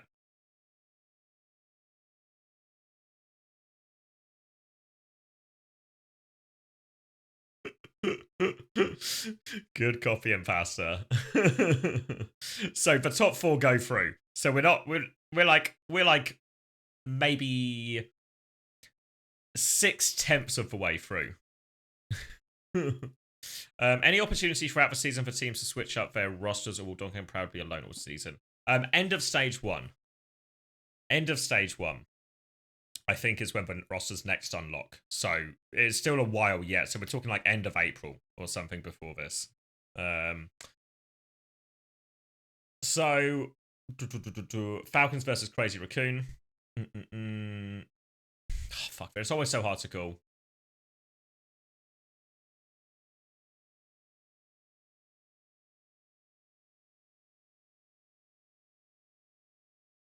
Gonna go Falcons. For what it's worth, I think this is actually Zeta to win their first like Korea tournament.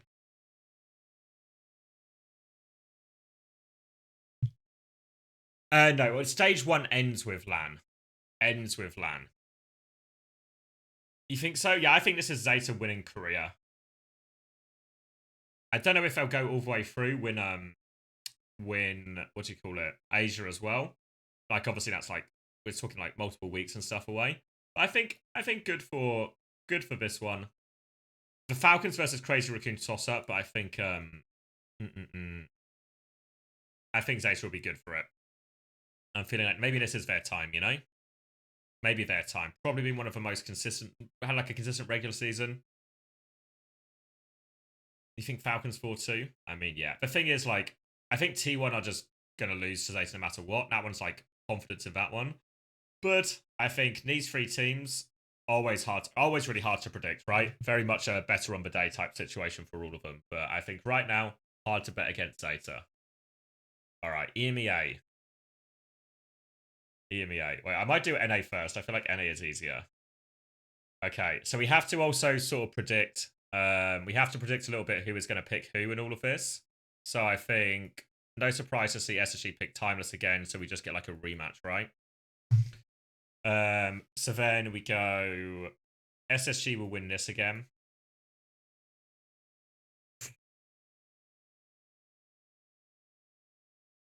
Do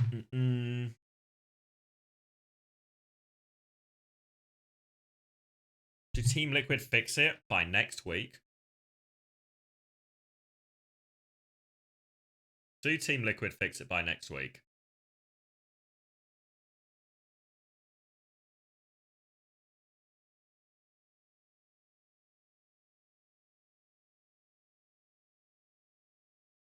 I think Knife might be off ping by next week as well, but I'm not 100%.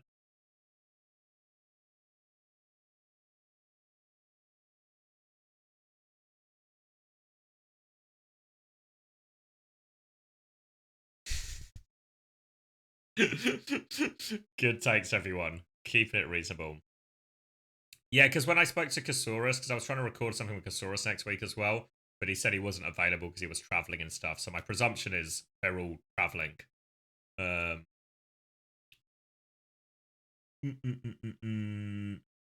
Kellen off ping? I don't think so, no. I'm not sure, though. Is he off ping? Oh, is he out there already? Oh, okay, sweet then. Yeah, the wedding will be off ping.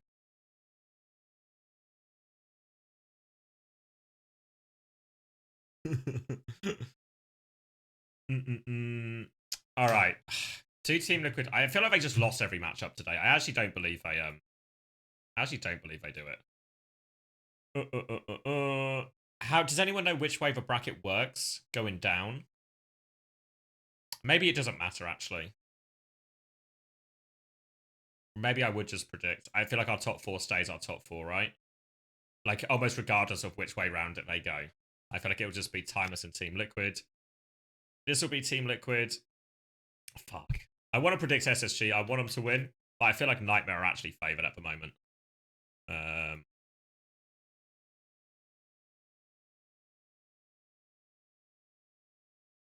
So then this is SSG.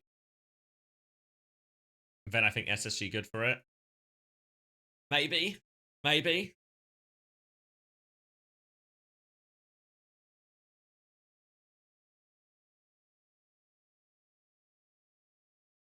Yeah, I mean, Nightmare looked really good.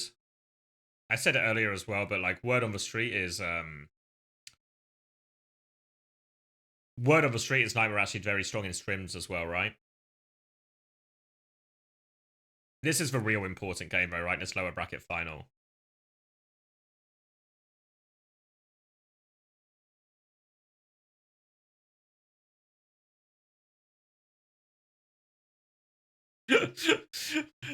I'm just gonna ban this guy. What a prick. Come on, mate. Streamed 40 hours in 3 days? Why am I listening to fucking you? Go away.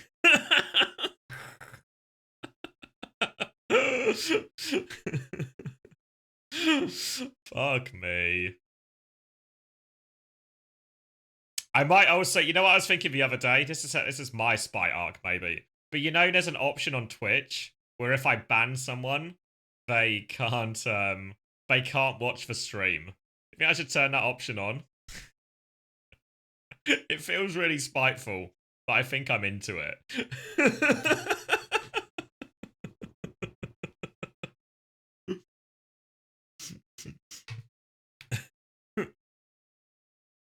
What has happened to Tank of Vision? He was banned, Nico. He wasn't very nice to everyone in ranked, and then they got rid of him. His account got banned. And then if your account gets banned, you're not eligible to play in OWCS.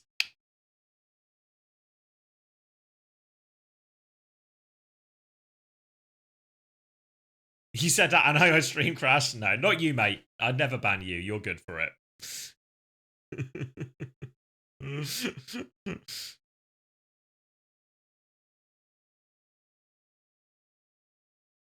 Oh, people who get timed out? Oh, okay, that's no good then. Okay.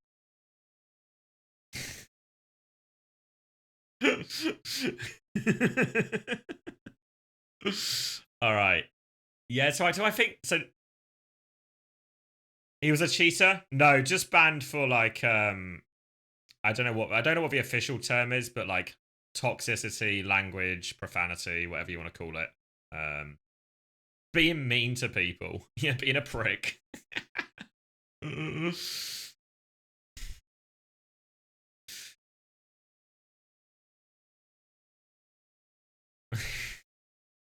I'm illegible for being an astronaut. It has nothing to do with me being unable to do 30 push-ups. That's good to hear. Oh, so am I really predicting that Team Liquid don't make China? Because that's what I'm saying when I've written this down, isn't it? That Team Liquid don't make China. Maybe the knife swing is too much, right?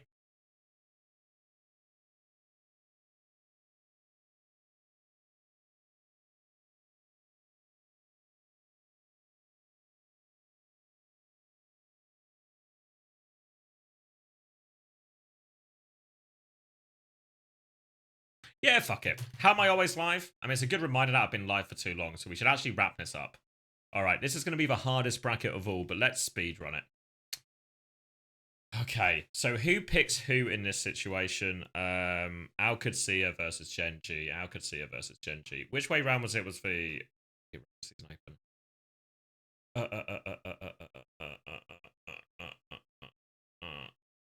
Yeah, so I think VP... Oh, I've clicked on the wrong one. So VP probably pick Genji, right? And then Peps will play Alcadcia. And then I think we'll just get the VP Alcadcia rematch here, right?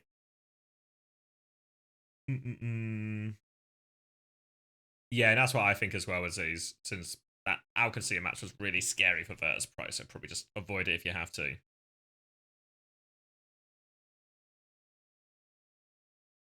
Do they think that? I don't know. I feel like they're saying... Because they had a really close game against Alcadcia. I mean, I know they don't rate him that highly, but I don't know if they still feel that way. Maybe they think that the official was just a blip, but maybe they don't want to risk it as well. And then again, I don't know exactly which way round we go, so this is a guess, and this is just how the bracket works. Oh, I've written the wrong team there. All right, then this will be Peps. All right. Then Genji versus Twisted Minds. Maybe I'm just going to put VP here as well, actually. I think the upper brackets maybe... Like, I think there's no reason to start doubting VP, essentially, right? No reason to start doubting them.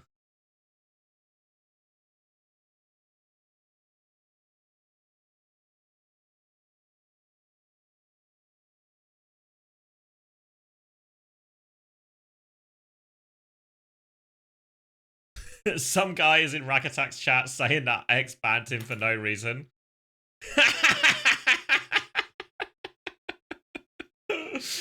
Wait, are you telling me the guy I banned for being a moany, whiny bitch has immediately gone to someone else's chat and is moaning and whining about what happened to them? Unbelievable. Unbelievable. Shocking personality twist. My God.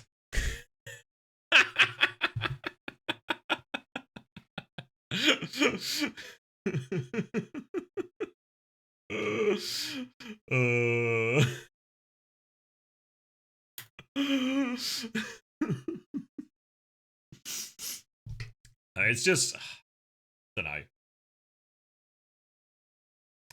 Don't know why people always do this when they get banned as well. They're always like, "Oh, what did I even do, mate?" It's actually immo theory. What did I even do? What did I even do? What did I even do? What did I even do? And every time I'm always like, don't always remember the name of someone who, you know, when people send me unban requests, they normally send them like a few days later or something. So I was like, oh, what did I even ban them for? And I check the chat history and I'm just like, of course I fucking banned you. You just walk in and say all this stuff. And then you're just like, you just come in and be annoying. And then you're like, Why am I banned? It's like, of course you can get banned for being annoying. Like, what the fuck do you think this is? Like... You just come in and be annoying, and you expect no one to do anything? Fuck.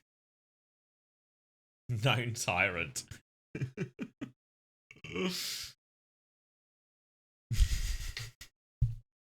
Like, I think, really, honestly, you can almost get away with anything in my chat, right? Like, loads of people get away, edgy jokes, all of this. And for the most part, especially when I'm casting the games and stuff, like, I don't even see half of it. So, you know, happy to not be that strict.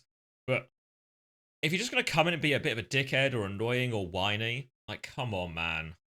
You know how, like... You know? Yeah, because I'm happy for people to disagree, complain about things, edgy jokes. Don't want to, like, you know, don't want to over-punish someone for saying the wrong thing. But the stuff that pisses me off is when there are just people moaning and complaining. Like, not to make myself a victim here, but, like, when I'm just streaming 40 hours in 3 days, I'm putting on, like, a lot of time. Obviously, I'd, like, just casting every single game or putting this on. Then it's like...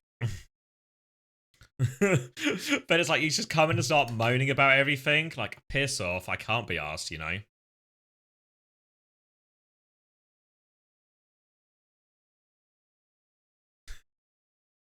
The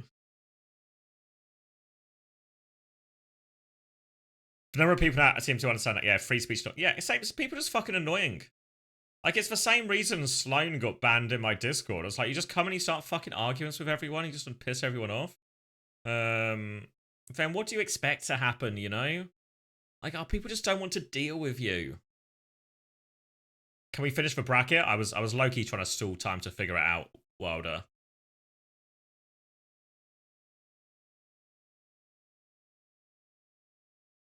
But thanks for reading that for me.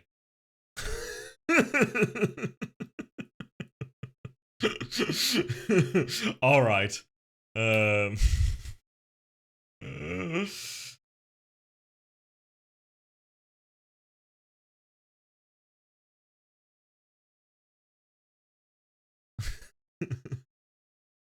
Pep's on top. Okay, I think Pep's lose.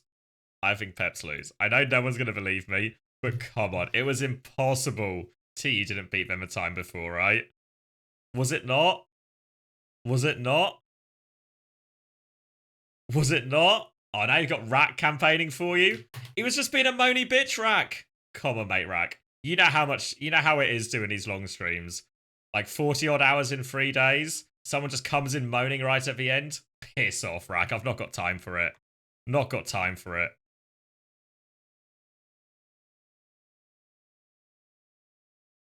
He ain't actually watching. He's only seeing chat. Oh, well.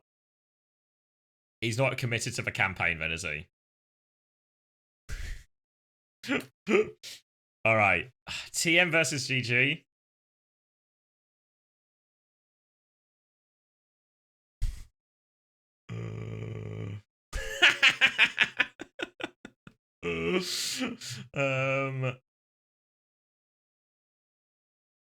I don't know. Genji win. I feel like I've lost a lot of faith in TM. I know they won today 3-0 and I'm predicting TU. Yeah, fuck it. Maybe I don't know. I think it's a coin toss. I think I'm going Genji. And Genji TU. Do I really think TU... Am I really convincing myself TU are going to get to the lower bracket final?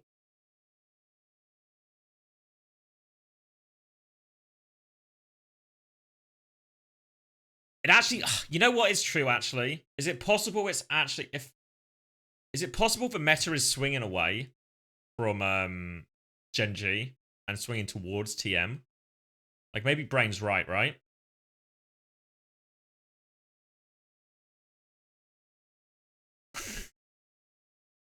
Looking like Warcrest right now. Fuck. You guys might be right.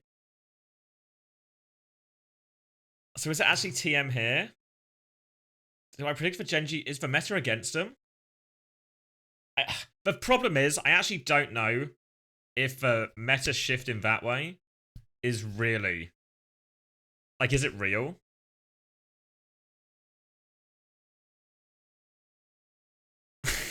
You alright, Syrian, mate? Out of curiosity, which bit is it that you disagree with?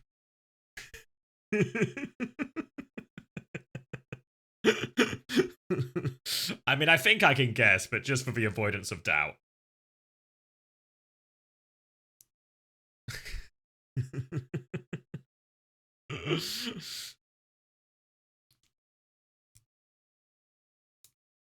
Chris Crackdown and come in. I mean, maybe I am coping. Obviously, there isn't, you know, everyone's got biases in their opinion, and I think it's probably pretty obvious which way my biases go.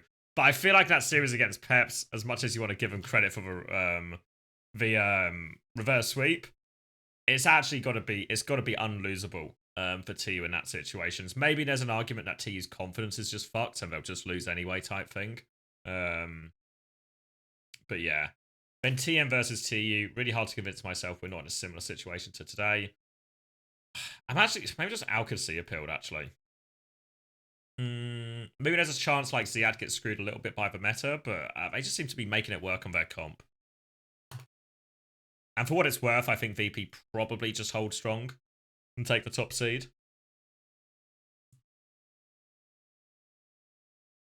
See, if you make it a final, you qualify. Yeah, top 2 qualify out of this. So even though it's obviously winning is good, prize money, all of this. But it's the top 2 is the important bit. Getting to the land is the important thing.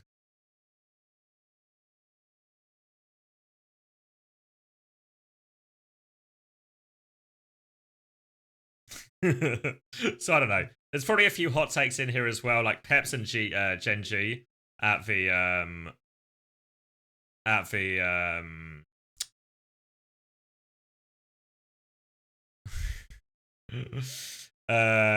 going out last probably feels like a hot take. Probably feels really hot actually, doesn't it?